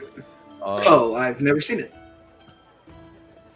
Could Peter, could you take a look at this? Do you know if there are any door opening mechanics, or it's not? There's no way it's illusory, and I'll push against the wall to make sure it's real. It's not illusory. You know he told you needed to flip a switch to open it. Where could that switch be? You can go ahead and give me... This one is going to be investigation only. So everyone can give me investigation checks. I'm going to say, Nintendo, because you found the door, you can make it with advantage. Woo! And, well, actually, no, Nintendo, I'm going to say, because you showed Peter the door, he can make it with advantage. You're making it with advantage from help, from Gur. That's a 21 for Peter. Okay. Grendel, you looking? Yeah, Grendel got 19. I was gonna ask, I am a mountain dwarf. Would any kind of stone cutting or anything You'd help have with this? advantage. You'd have advantage from stone cutting for sure. Cool. Huh. I mean, I only I'm- beat a 21 on What? that 20. Nephili lives in a cave. Do they get advantage? No, Damn. because Wouldn't Nephilim matter took anyways. I rolled as high as I They took- could. somewhere between yesterday and 5 years ago to notice marks carved on the cave door. Again, she's a mess. Yeah, no, absolutely. But is apparently good at rolling natural 20s. Okay, so we have 21, dirty 20 for Grendel. Right? Natural 19 20 for Nephili. And then what for Nintendo? 16. 16. A all-around great set of rolls. On that, you find the switch. And you find a second door, Nephili, that you can tell the switch is on the other side of. Like, this door cannot be opened from this side. Is what you get on that second door with a nat 20 Nephili. Ah, sweet. Do I investigate it? Do I see any like way I could, I don't know, get under it or on the door? It is like fitted to the wall, so unless you could become like half a millimeter big, probably not. Like, you'd have to be like flea sized probably to get through there. I mean, So can I wild shape into a flea? I don't I know if that's don't- possible. You can wild shape into creatures smaller than tiny. Ah, cool. I think wild shape is what? I think base wild shape is just small and medium. That might be a 3.5 thing that I'm remembering.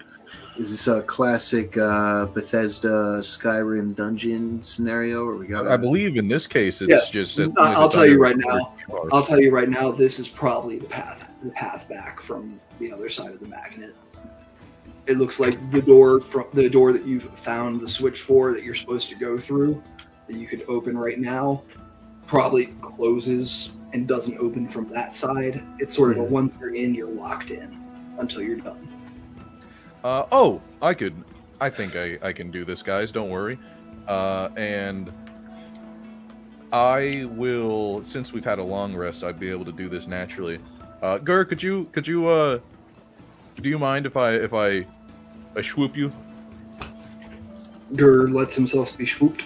I will use my action to summon Gur within a space that is within 30 feet of me that is unoccupied, and have it be by the switch on the other side of the wall. Oh wait, just to be clear, you're like on the other side of the second door. Yeah. Fucking ruined. Said crap, they get to just walk in now. I mean, the switch to the first door was available this whole time, right? Yeah, Yeah. you can get to the switch to the first door. Yeah, but Nephili did a really good job of finding the other switch. I wanted to see what that was about. Gur materializes on the other side of the door, for sure.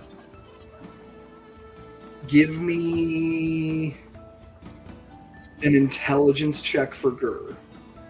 Let me double check his stat block. An investigation check for Gur, sorry. Okay, To we find have the other switch. an identical 8 if with Alright. a -1. So here we go. All right, I will tell you what the DC is here.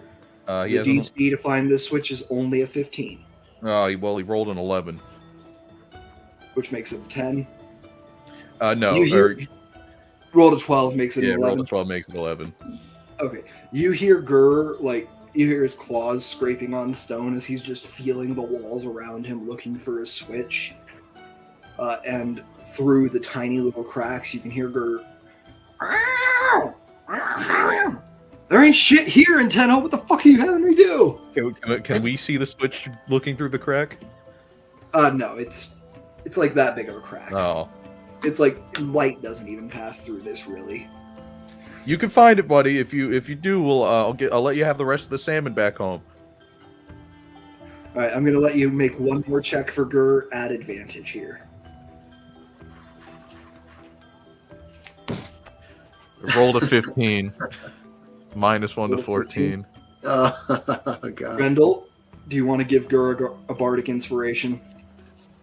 Like, do you want to retroactively? Sure, have that's the one better than before what he was- I was thinking of trying to do. Yeah, I'll just like through the crack. Come on, Gur, you got it. You're a totally smart dragon. Wait, does that mean Gur is a dragonborn? No, well, Gur is dragonborn, but he is not a dragonborn. He is born of dragons. He's a dragonborn dragon. I am a dragonborn born of dragonborn. A dragonborn dragonborn. Your birth doesn't matter, Gur. You got this. I believe in you. You just need to believe in yourself. It is not the circumstances of one's birth that matters. Just find the switch, Gur. Yeah, you put your eye up to this minuscule crack, and for just a second, as you're speaking, you can see Gur's serpentine eye pressed against the other side of it, looking at you, giving you the line of sight you need to throw off this bardic inspiration. Go ahead and roll that bardic inspiration for me, Inteno. You just need a 1 to pass. Your eyes touch. Okay, let's get a 1 on this roll. What is it? It's a D6 for you, Grendel. Yeah, you're straight bard, right? Roll to 2. D6. All right, you get a 16, and you hear click, and the wall goes down into the ground, and you can see Gur. That boy. One paw on a switch, one paw like stabilizing himself on the ground. Back paws set. I will pick up Gur the way people do their cats under his arms, so he stretches out as long as possible. Atta boy. Oh, You could do hey, it, my bud. bad, Grundle. Thanks for letting me know that it's hearing for bardic, because I have a bard that I've been playing wrong the whole time. I mean, that's going off my character sheet in D&D Beyond, and they've been known to shorthand from time to time, so I would double check, but... Cool. Will do. But yeah, you've opened the back door, and you see a long tunnel that curves about 30 feet down. It seems to curve up a little bit. The slope seems to go upwards. So, should we go down this tunnel or the other tunnel? Peter's just been flicking the other switch with his foot and just sliding the first door open and closed the whole time. Honestly, now that you got the other one open, let's take that. I'm just gonna reach over and like smack his hand away from the switch. Hi. All Wait, right, should we maybe leave that one open too in case something happens? Honestly, yes. All right, cool. You leave both doors open, front and back. Yep. All right, cool. And you head down the tunnel. What's your marching order, gang? Who's in the front? Well, Not first Peter. question: who has dark vision? I Not do. Peter. I guess do I'm not. in front.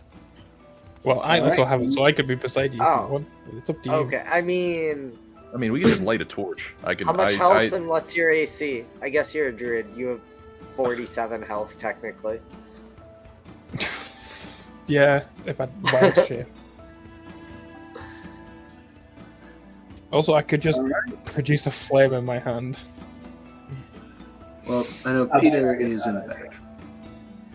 All right, Why don't Peter you in go the in back. front? Because if I do, someone might trip over me when I stop walking. All right, so it sounds like it's Peter, Intano, Grendel, Nephilim. Yeah. Sure. Yeah, basically. Like back to front. Okay. Yeah. So Nephilim, as you walk down, the warmth that you lost coming underground and leaving the sun's rays begins to come back to you. And as you round this curve, there is a familiar but not quite perfectly right light as you see orange and red and yellow glow cascade over the wall just as you turn and see a field of obsidian with rivers of magma running throughout it. Oh. I Feels just like want to say, home. guys, how is it that the place below our village is so much more interesting than our village? Magic? Yeah. And the I don't even elders, answer. I'm just. the full sprint elders, Orden is such a harmless, unsuspecting old man. Who would think there were all these secrets right below us? I feel like he's probably cozying up to a cup of tea. We flash back to the settlement about 30 miles up the road. We hear, "Ah! Ah! Oh my god! Oh my god! What is that?" As we see a summoned aberration reach out with a tentacle, grab a fishery worker, and shove it into its mouth. Oh my god! What's All fear, and flee before Orin the Wise. He's Yeah. probably falling asleep at bingo. You don't know him as well as I do. He's nothing like that. The fisherman didn't Huh? shoot you. Fishermen built the fishery that was damming up the river. All right, well, you'll have to tell me about him one day, Nephilim, because holy shit, everything he's led us to has been changed everything I thought I knew about the village. You have a quick flashback to Orin holding a silver-coated staff with a little dagger tied to the end of it to your father's throat. Your father's about 18 feet tall, about that wide. That wide? Red skin, always wears a loincloth, big sharp horns. You're like, yeah, no, sometime. Yeah. I'll tell you about that. Flashbacks to Vietnam. Well, All right. I guess we'll proceed, huh? Yeah. As you step into this volcanic, lava-flooded room, you see at the center there's a clear crystal hovering over a little circular dais. Anyone who wants to go ahead and make me a perception check. I'll do it. Because why the fuck not? I think that's the elemental magnet. Ooh, I'll take that 15. 13 for me. 16. 9. Well, not bad for perception today. All right. It's pretty hot in here. Who beat a 15? I think Inteno got me with a 16. All right, so Inteno, peering off, you see, though most of this crystal is clear and transparent, just like maybe a quarter inch of this like 2 foot tall crystal at the very bottom is the same orangish red as the magma flowing in front of you.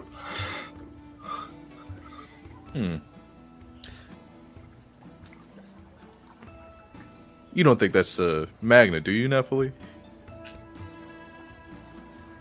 Would I recognize it from my time in the hells? No, you don't recognize this from your time in the Hells. Well, you can make an Arcana check for me, I guess. See if you've seen one. Anyone can. Anyone who thinks they might know something arcane about this can make a check as well. If anyone's a hot stuff expert, it's Nephilim. I'll take that dirty 20. Inteno, you can make it with advantage, having gotten that clear visual of it. Dirty 20 for Nephilim. Yeah. You would know that this is a piece of an elemental magnet, a binding crystal. And you, looking at this, remember There was a elemental magnet in your father's palace. It was geared solely towards flame. And you know that in order to recharge it, it had to be dipped in the source of its power. It had to be dipped in magma, or in your case, hellfire. Yeah. Cool. Say, looking down at my hand, which I remember burning. I may be resistant to flame, but fire hurts. How heavy does it look? It's a what? Let me figure out how heavy a 2-foot big diamond would be. Probably about 100 pounds, I'd guess. Oh, okay. Too heavy for mage hand, right? I'd say, yeah, definitely too heavy for mage hand. This is like a, if you picked this up, it would take the place of a weapon in your hands, kind of thing. Gotcha. This would occupy your hands. We could get 9 more people and come down and just all do mage hand. We could do it from right here. Or I could I just pick it mean, up. can we tell which one it's missing? The only, like I said, this is a piece of the magnet. You think the magnet here is probably not just fire. It's probably spread out throughout multiple The one rooms. in that piece. So you think it's probably got multiple crystals? Yeah. All right. Well, Nephilim, if you want to, if you're up for it, go ahead and dunk that thing. I'm just gonna hold out my staff to Peter, give it to him, since I'm clearly not gonna be able to use it. Oh, I'll Go over absolutely and- take that. Pick up Alright. or try and pick up the stone. So you're crossing these like obsidian fields and magma rivers and all that. Yeah, I'm gonna Okay, try. All right. Go ahead and give me an acrobatics check, DC 15. I'm good with those, apparently.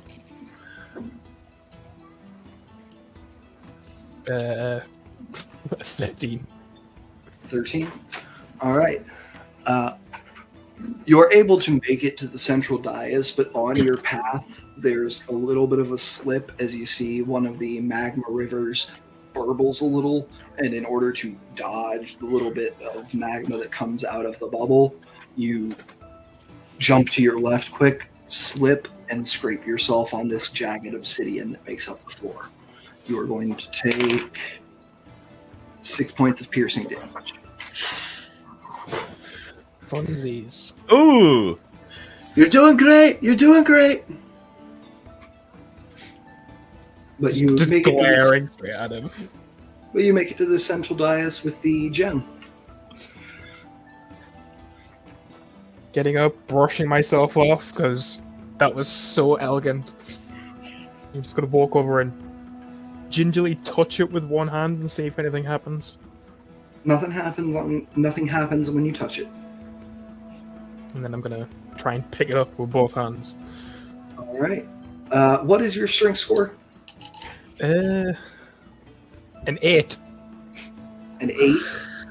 I probably don't have the strength to I'm gonna wield need- this thing. I'm going to need you to make an athletics check for me. DC 10. Okay, cool.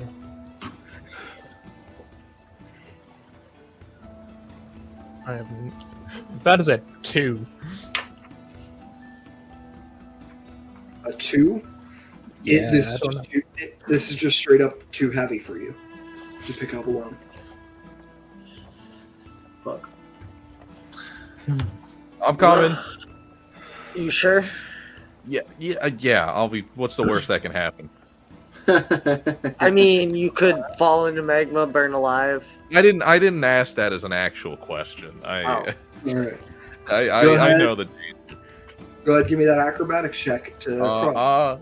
I think I'm gonna cheat. I little will bit. say volcanoes are a type of mountain, and this is volcanic terrain, so it counts as mountainous terrain for you. Well, Wait, I said that, and I'm not taking it back. I'm gonna let You're you not take it affected back. by. No, I'm I'm gonna- not going to take it back. You're not. Well, I'm affected not by gonna use it. terrain. Because I want using your to. natural explorer. I'm not gonna use it. I'm gonna be safe, and I'm gonna use my gem flight ability.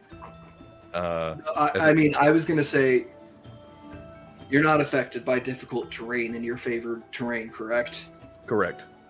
You're good. You can just walk over. Oh, okay. I won't do my This is- cool thing. This is This is mountainous terrain. All right, I and will this is walk mountainous over terrain. there Makes sense. boringly. I'm sorry. You'll have opportunities to use this. I promise. I will walk over plainly. I thought you were going to do something really cool for a second. Oh yeah, I got really hyped up. I like squatted down and like started like Spread the chanting a little wings bit. and then just walked And forward. I'm like, oh wait, hold on, my bad. Oh, it's made of rock, guys. Hold on, I'm But good at this. what happened is you squatted down, spread your wings, got ready to take off, and then at that low angle, you were like, "Oh, I see the perfect path." I don't actually have wings. The ability would give me wings, but Yeah, it's astral. It's like psychic wings. yeah. But you stuck your arms out. Yeah, I started flapping my arms, trying to Yeah, you build up the energy. Anyway, Nephilim, I got you. No worries here. all right. What's your strength score, Nintendo? 12. Okay, cool. Higher than 10. You are able to pick this up. No problem. Start spinning it like a basketball. Not really. You do have to two-hand it, Yeah. but yeah, you're it's heavy. Oh, I mean, You're Gur weighs as much, like. Yeah, you're carrying it. Yeah, and you just got to dunk it in the magma. All right, here we go. Oh, this is gonna hurt like hell, isn't it?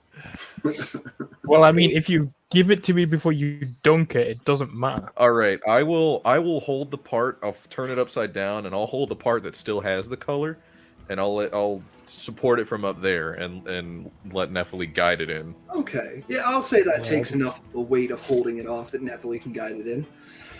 Yeah, Nephilim, you begin to lower this into the magma. Are you just dunking it full hand, like hands on the part that's going in the magma? Yeah, I'm just putting my hands in it. I've tasted hellfire. Magma is gonna hurt, but I can deal with it. Give me a Constitution saving throw. There we go. A straight 10. Straight 10. All right, you are not going to half this damage from your save. You will half it from your fire resistance. Sweet. 1, 2, 7.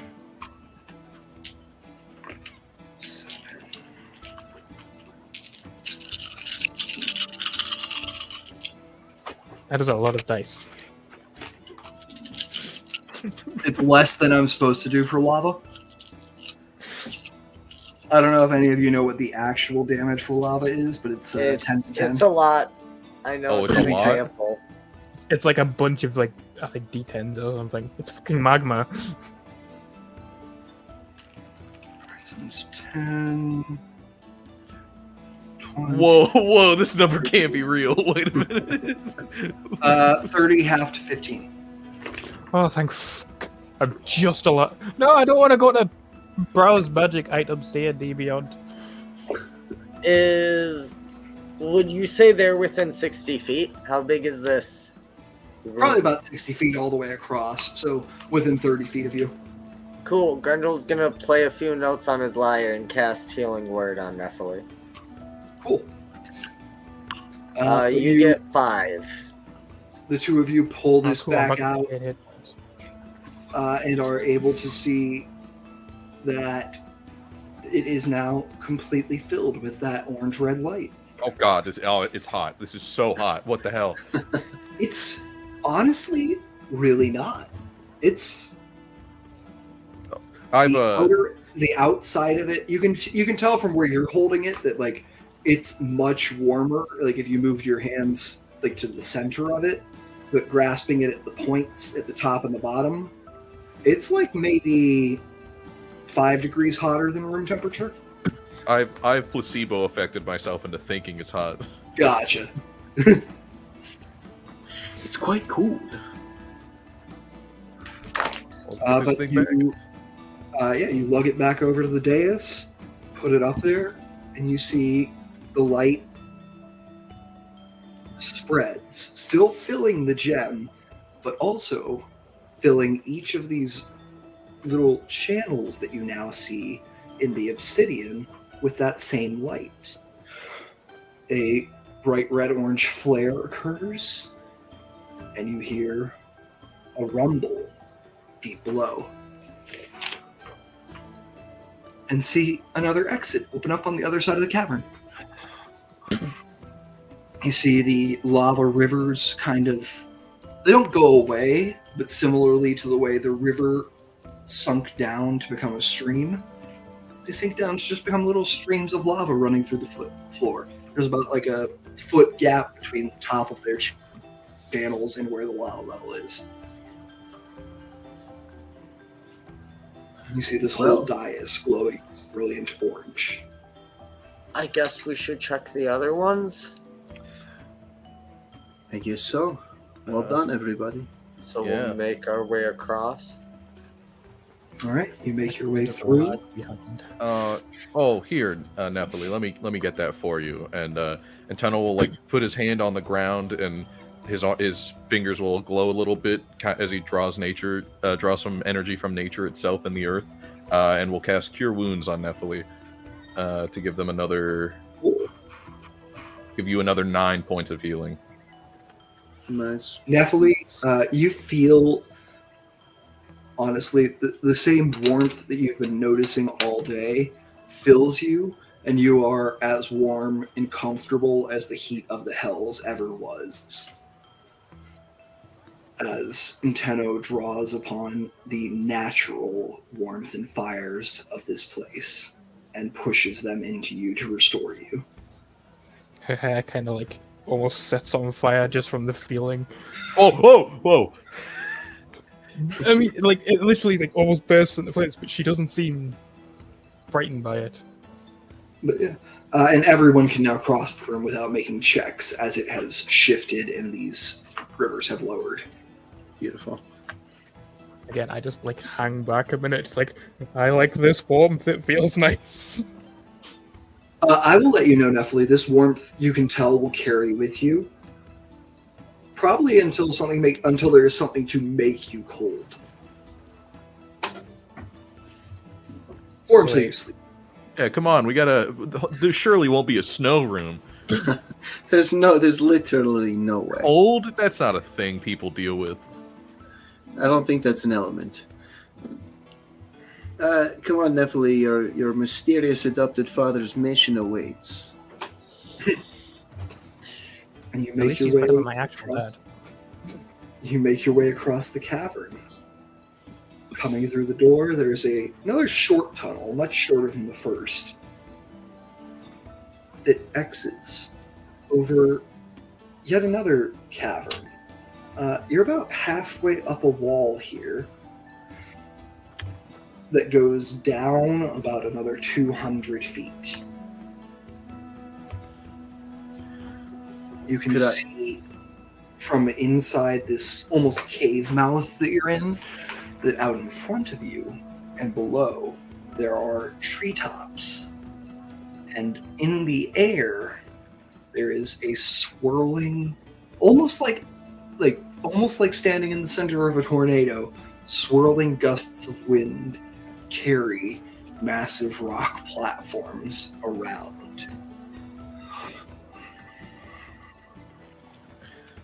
Now, I have in my notes from last session that I'm beginning to learn the demiplane spell.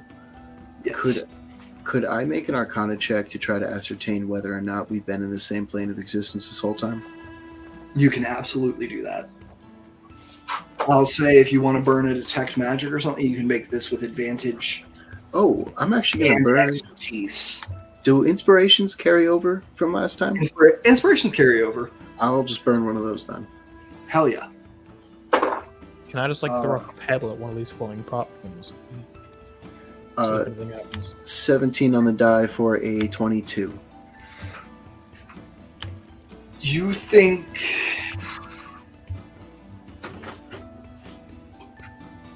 at the core of things you have remained within the sphere of the prime material? You think these are Crossings. almost like subplanes of the prime material that are cut out? Okay. And you think the entrance to that subplane is the well? Yeah, I'll relay that to everybody in case anyone's curious. And it would seem that this next one is wind. Any ideas? Give me perceptions. Oof, bad. It's a 6. Again, anybody who beats 15 let me know. I got a 15. Let's go, Grand. 15 does it. All right. You see off in the distance, not too far, like on foot even, hovering over this set of this like little forest down here is a.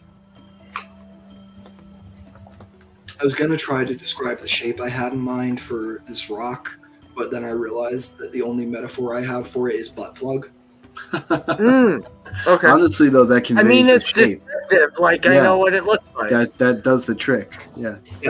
The bottom of the rock is shaped like a butt plug with a flat round dais, like a flat round area on top, and you can see another one of those daises hovering over it, like sitting over it with a crystal.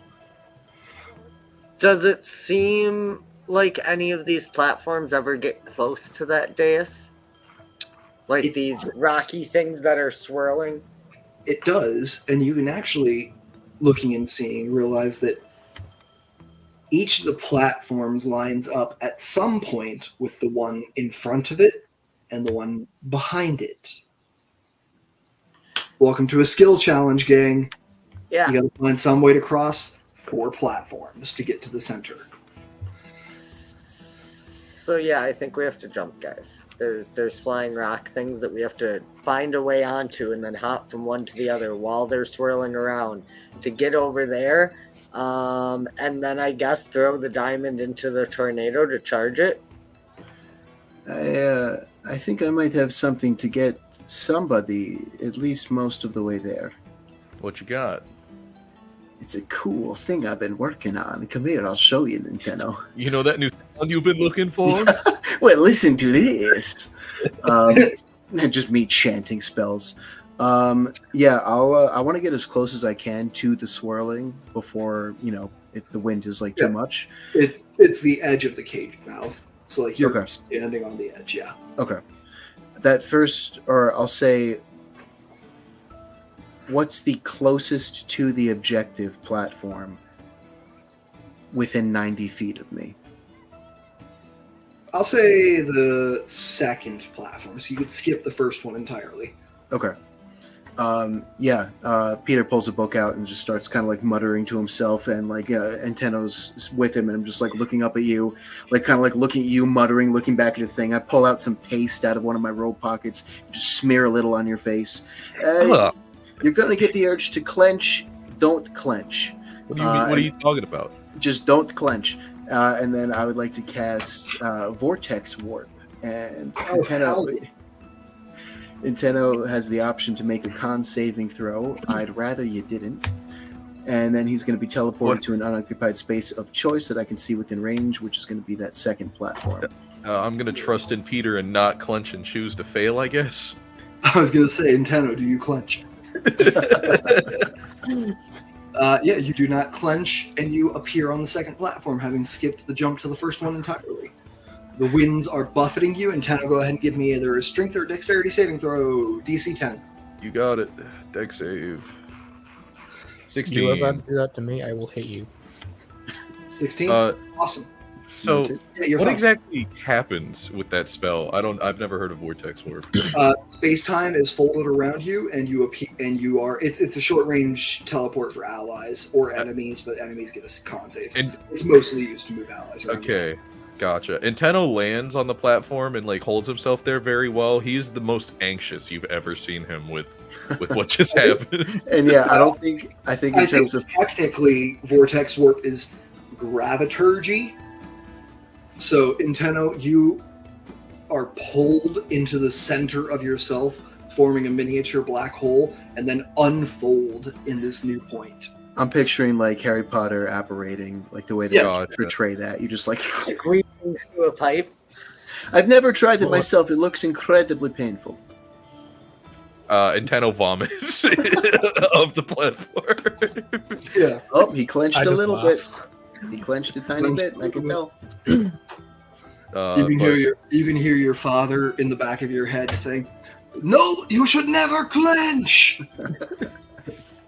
Oh, I wipe the vomit from my mouth, and then I wipe the paste from my face with the other side of my hand. In Tenno, looking around you, you can see that there are tiny little doll-sized buildings on this platform.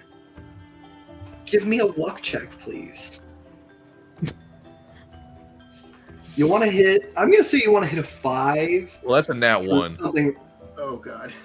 For You know, I'm going to use that inspiration you gave me earlier. And Yes. Good idea. 10. 10. Okay, so on a 10, nothing too bad happens. 10's, perfectly average. You land in the middle of the town square, which, looking at it, is just a scaled down version of your town square. In fact, your right foot is almost touching the fountain you were at earlier. And you hear teeny tiny voices. The giant is here. Oh my gosh. I haven't seen a giant since the last time. It's been almost 200 years. Oh my god. Kill them. What do we do? Do you think this one's friendly? Do you think this one's, or do you think it's like the other one? burn them. You think it's like the other one, so the other one wasn't friendly. Do I understand them? Yeah, they're speaking common. Oh, hello?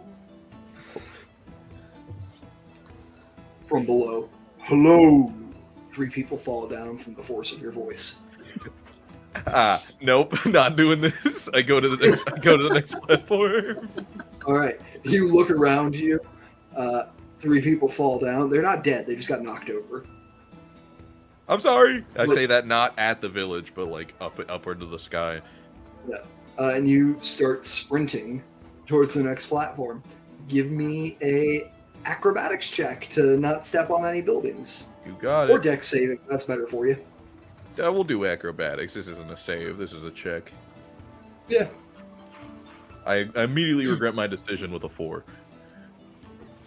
So, Nintendo, as you're running, you're not stepping on any buildings with a 4. To do that, you would have needed a nat 1. But you are definitely, there's some, carts and stuff out in the street that are getting knocked over. A couple of tents are, blown away by your running past and kicking up the wind this low down. But you make it to the edge of this platform, and you can see the next one getting ready to whip up and jump. This will be a dexterity saving throw. Because it's about perfectly timing this to not fall off when you jump and die. Do you want to know the DC ahead of time? I give you a 16. 16 will do it. Exactly. Wow. Bad time to mention I don't know Featherfall. I'll also let you guys know mechanically, since you've gotten past the first 2, the DC lowers as you get closer to the dais because it's calmer in the center of the storm. Oh, so I would have died if I just tried to get on there naturally. Got it. The first one, it would have been a 7. The DC only goes down by 1 point each platform, so it would have only been a 17 the first one. All right, let's keep it rolling. Let's keep it moving. You leap and perfectly meeting it land, you belly flop onto the next platform. No damage. Hundreds of screams of tiny people. It's wet. There do not appear to be any tiny buildings on this platform. Oh, thank God. As you step onto it, though, you can see a little wooden structure. It looks like it's made by somebody of your size. Looks like a tiny 1-horse stable.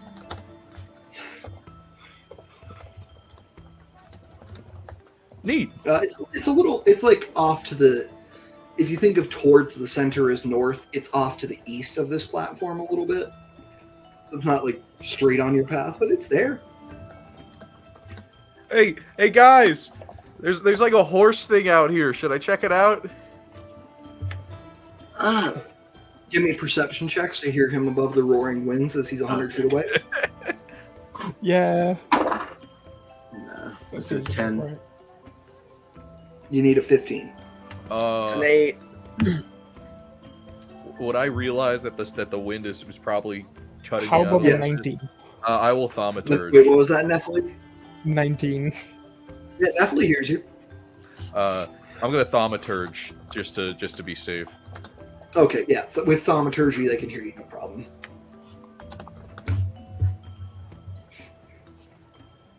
Should I look at this horse thing? What do you mean a horse thing? I I'll hear say this? just make me one perception check in Tenno to hear it back. Again, 15. Unless one of them has thaumaturgy or someone to 19. enhance their level. I was about to say, I 19, do yeah. have it, so. In Tenno, you'll be able to... Yeah, you guys can just communicate freely now. And you will be able to on the next platform as well. I'm still screaming, but I'm not gonna scream to not do that the whole time. Yeah, there's like a horse thing out here. It's like a one horse. Is there a horse? Hold on. Is there a horse? You want to go check it out? Yeah, should I check it out? I can't tell if there's a horse. I don't know why there'd be a horse out here though. You should always be jump. certain about horses. Go check. Go check. I got it. I'm on it, and I'll go check for a horse. Yeah, you go over there. You open the stable door. There's definitely not a horse in here. There's What no there horse. Well, there is a griffin.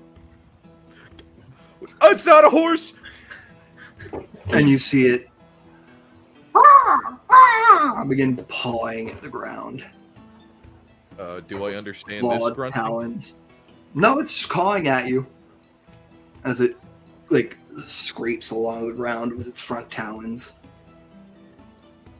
Doesn't look like it recognizes you. Doesn't look super. I'm going to tell you, as a ranger, you can tell this thing doesn't look happy to see you, but it doesn't look like it's ready to swing yet. You want some salmon? Give me an animal handling with advantage. 15. Those taste buds are all eagle. Pulls the taste buds out of your hands. Sorry. No, pulls the salmon out of your hands, like throws it up in the air with its beak and just chokes it down. Oh wait, is Gur here or is he? I'm going to say Gur traveled with you and Peter teleported you and jumped with you. Gur, we can just assume, unless I say otherwise, is not making these checks and remaining at your side. Gotcha. He's got wings to sort of kind of glide. He's not much of a flyer yet, but he's a floater. He's a floater. And there's enough air currents here for him to float to you. You see that, buddy? Look at this guy. Whoa! Who's doing that? Is that? I'm presuming that's Gur. Hey, Gur, come on, man. You're a teenager at this point, man. We gotta start doing better than this. Tenno already has a pet. You're not my pet. You're my cousin. A cousin can be a pet. Whoa! Speaking of Hold the on. word, Wait a minute, Gur. We're gonna have to talk about this. This is not a good way of thinking.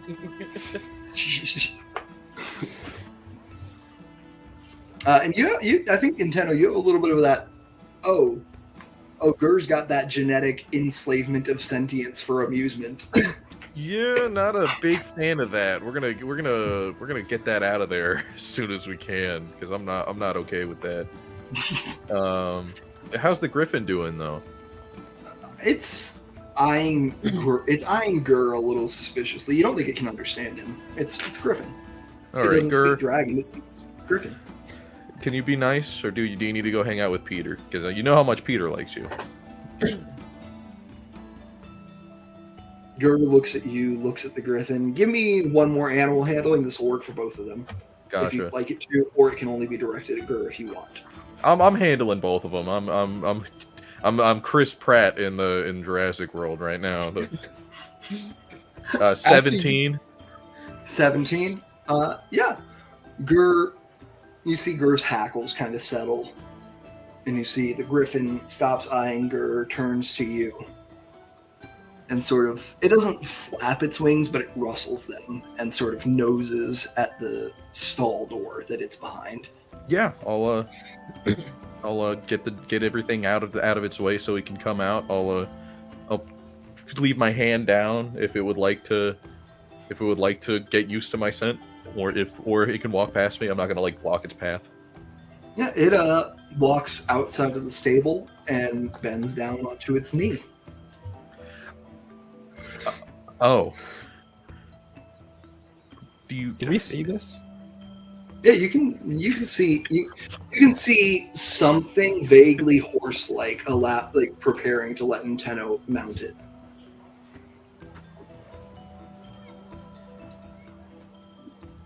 What the hell is he talking to? it's like looking into a hurricane, and it's like a shadow puppet show on the wind. Yeah. Yeah, pretty much. It's like a story about a group of people in a cave that I've read about. I like that. I think he's talking to a horse, honestly. I think there was an allegory. I'm not sure. All right. How do you proceed, Nintendo? Am I friends with this griffin now? It looks like it's offering to let you ride it. I'll give it another piece of salmon as a thank you, and I might have run out by now. I'll give it some jerky. I definitely have jerky because I gotta have it for Gur and myself. You had a full 4 months worth of salmon. I don't know how much you dropped off at home, but you can have as much on you as you want.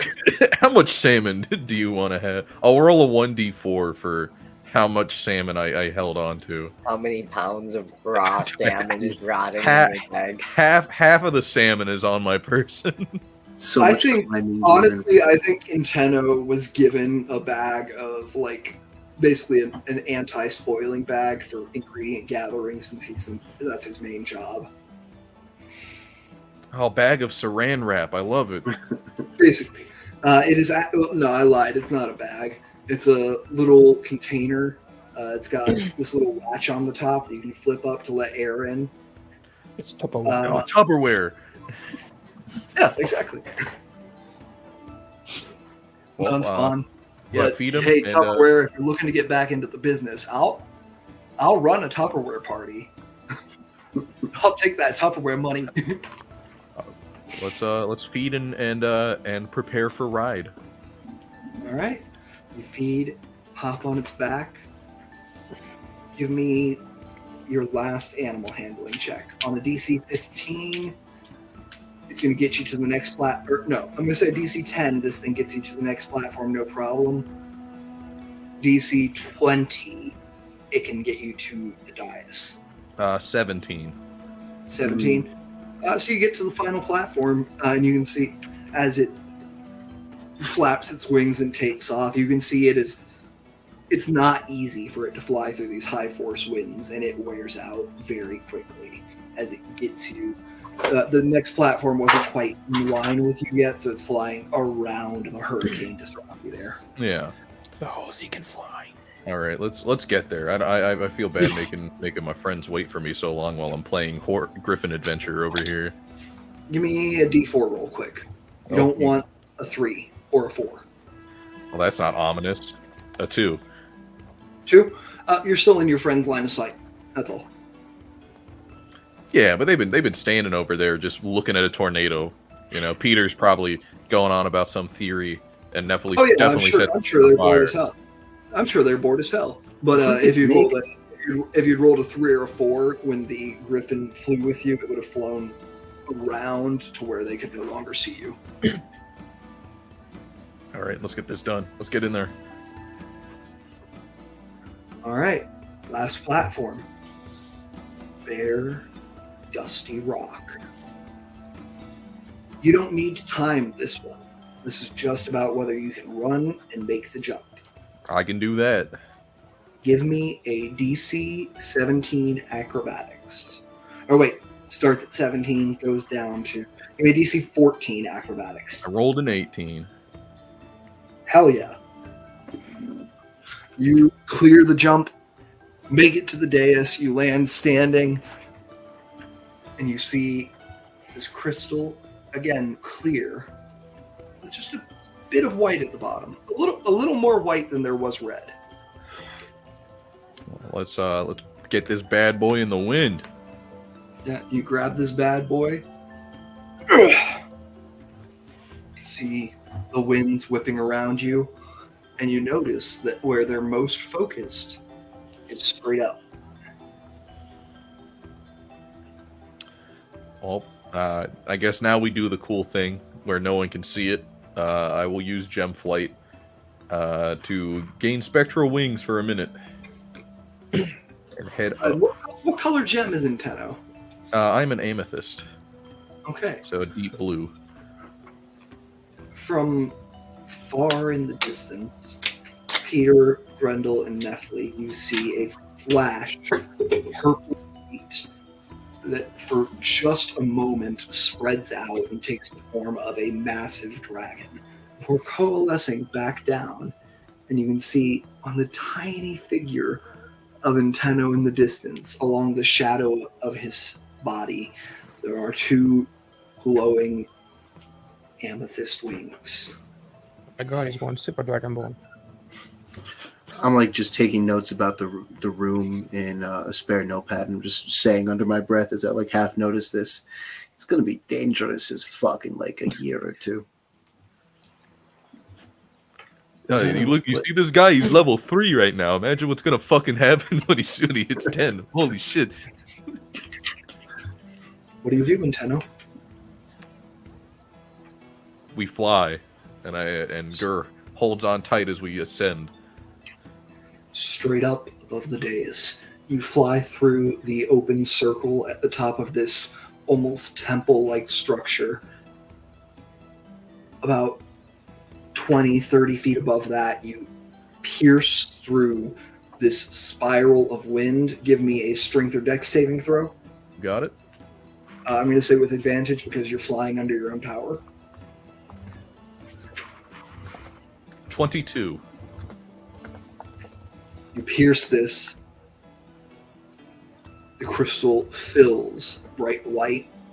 This, and all that the three of you can see is this bright white light with purple wings extending out from it. Nintendo, you dive back towards the ground. How do you put the crystal back in as you come back down? Gently, because I'm not gonna slam the crystal and Spike break it. it after doing all this fucking work. Yeah, I Gronk spike it into the ground after doing all this work. I pass it to Gur and let him slam dunk it into the dais. No, you dive back down and feet above, like maybe inches even above the dais itself. You flare your wings out, come to a stop, crystal in your claws, and let it go. The white light spreads, and these winds die down, becoming a gentle spring breeze that rustles the leaves of the trees. And this once broken bridge comes back together, leading to the central dais. And you see a piece of the dais crumbles away, leaving an exposed ladder to the ground floor. Is that a fucking griffin? It's not breeding season for them, but it is a griffin. What? I just ignore that comment and run straight towards the griffin. Bro got me out here snorting like a fucking pig.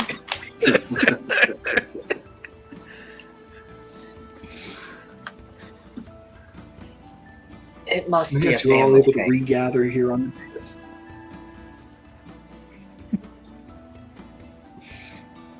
Well, I guess that's another one done. How many more do you think there are? 2, probably, right? Something about being an elementalist tells me there's got to be only like 4, right? Because there's like.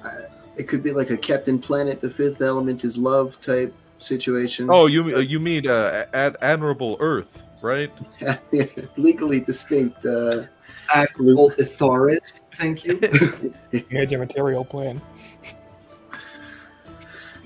Well, I bet the Griffin probably has to stay here. Do you tell us about the little village on the rock? You guys would actually probably walk over it before. Yeah, you I walk get through it. I forgot Oh, about okay. that. Yeah, you guys walking by, and as you guys all approach, you hear, "Out! No more giants shall pass through our town!" And see Yes. about 120 little guys holding crossbows, staves, wands. Can I talk to them for a minute and try to figure out who their leader is and frighten him with my whispers feature? Sure, you can try to talk to them for a minute. So you just stop when they say stop. Yeah, we're just passing through, guys. You don't want any trouble from giants. We're a lot bigger and stronger than you. And just like a minute just talking about like we could crush your buildings with literally one finger, like just everything, just trying to instill fear into these guys. Grendel, why are you Yeah. dropping a diss track at this village right now? The entire time I'm just What standing sort of behind him. paranoia are you trying to instill in the man who introduces himself as the elder?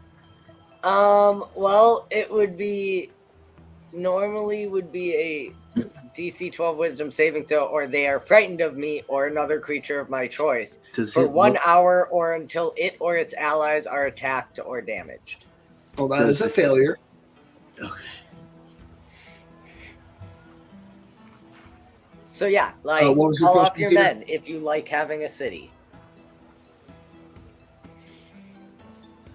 Peter, it looked like you had a question there. Oh, yeah, sorry. Does the tiny elder look like Elder Orem? You made a perception check. All right. It's an 11. He's just so small. You'd have to like pick him up and look at him to make him out.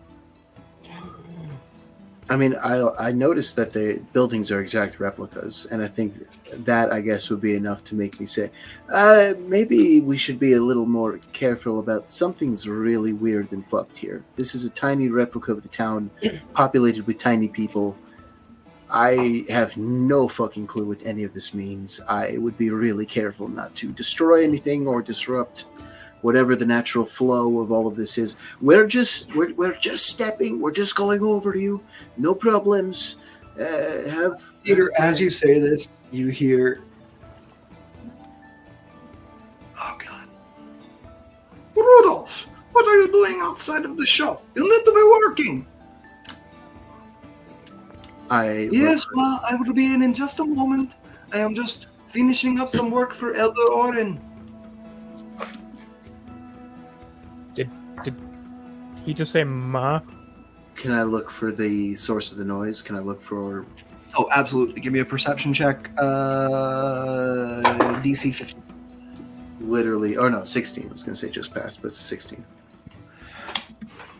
You see Crossnocht and Son bookshop. What the fuck? Do I see a tiny Rudolph Crossnocht? Not one you recognize. But you do see a tiny Rudolph Crossnocht. Short red beard, tan face, lively brown eyes, probably about 25 years old. Little hat. We should keep going. I think we meddle in things that we do not understand here. And you see, standing on this, like, in the doorway of the shop, is a woman, probably mid 40s, early 50s, plumper woman, gray hair. Looks like she went gray pretty early. It's probably been this way for a while. She has smile lines, so she is not smiling as she yells at Rudolph. You recognize this woman, even in miniature. This is not a Crossnocht. Yeah, Peter's like gobsmacked at that. Like, I'm just like whispering what I'm noticing to everyone else. These are actual villagers from our village, but it is back in time. I really don't. I shudder to think of what happens if we mess with this in any way. You know, Nana died about 20 years ago. Yeah. not Peter's long making after. a mental note to come back and spy on these people, but for now, I think I'm just going to try and just take a big step over the village. I'll say the village is, like, even in miniature, it's about big.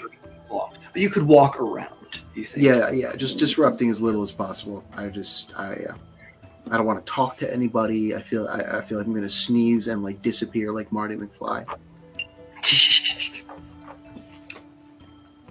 You walk around the village, and as you look, you see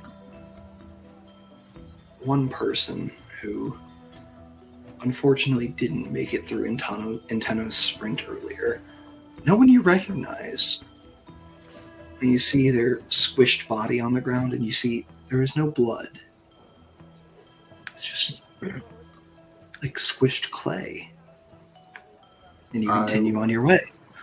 Okay. Oh, no, if you want to do something, you can. I want Absolutely. to scoop it up. I want to keep Yeah, it.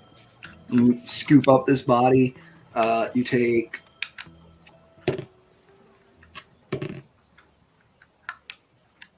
10 divided by 10 is 1. You take 1 piercing damage Okay. as 10 crossbow bolts strike you in the back. Okay. Yeah, and then I Leave think- it be! Leave it be! Oh God! All right. I just want to check and see long enough. Would Peter recognize homunculus clay, or Yeah, that this is type of magic? Your dad's made some to help out when like things have gotten extremely busy. This is a homunculus. Okay. All right. Yeah, I'll put it back down. Oh, never mind. Actually, not that grave of a thing. I thought it was super big gravity to all this, but it's I think it's fake. It's a replica of some kind. We should talk to to Orden about all of this, because this is weird as hell, but kind of neat. But As you long as all we're not eventually... Oh, go ahead. Gren is gonna say, as long as we don't go back to the surface and Elder Orm remembers me terrifying him or something, I'm not ready for that. Yeah, I feel like we're okay now. Actually, if they're some kind of model village with tiny homunculi. Yes. And you make your way further down to the dais where you rejoin Inteno and Nephili, since she moved ahead earlier.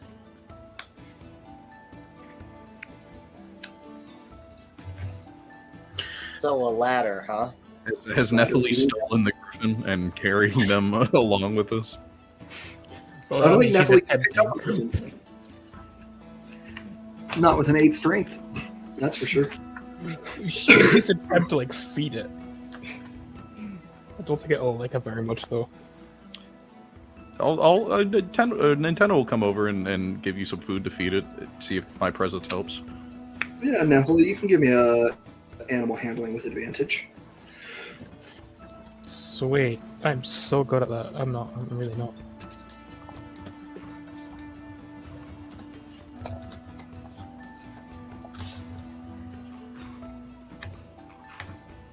That is a 15 with advantage. It doesn't hate you. It doesn't look like it's ready to let you ride it, but it doesn't hate you.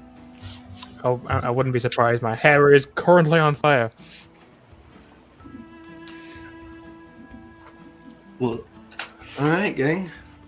As you clear the second trial to restore the elemental magnets, we are going to go ahead and close our session.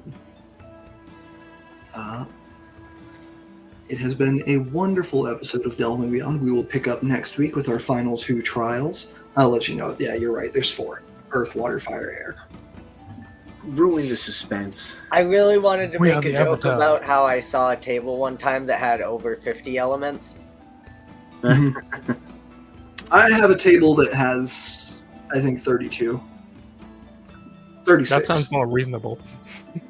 Because it's 6 core elements and then 6 sub elements of each. Well, I was Peter's not talking doing. about the periodic No, table. If Peter's not 42. doing that many trials, I will condemn the village to ruin. The periodic table challenge, where you must compete on 200 elements of That's diet. Oh, You Magnets, would get through it zinc, all. What do we do with the magnesium. borium crystal? What do you for- mean? What do you mean plutonium? We need But bananas. for our audience, thank you for joining us tonight. We will not be playing this Thursday for Gilded Destinies, but we will be playing Friday with Concentricity Echoes of Eden. Catch us there. We'd love to have you. And of course, catch us next Monday when we will be doing our second week in a row of Delving Beyond Heck yeah. and introducing a new group of characters who will only be seen once. I promise. This one is a one shot. It's not going to turn into a 20 shot. I Oh, damn. refuse to allow it. You say that now. You're gonna like us too much when we get there. It's okay. I'm good at being mean to people I like. That's why I run D&D. Plot twist: the way to make sure it's a one shot is to just plan it as a TPK. I was gonna say, just Yeah, kill exactly. us. We all just die at the end. Don't go spoiling all my secrets to the audience. Guys, stop! I'm trying to kill But- you. We really have been so glad to have you. Thank you for joining us again. We will see you later this week or next week. Catch you next time. See you later. Cheers.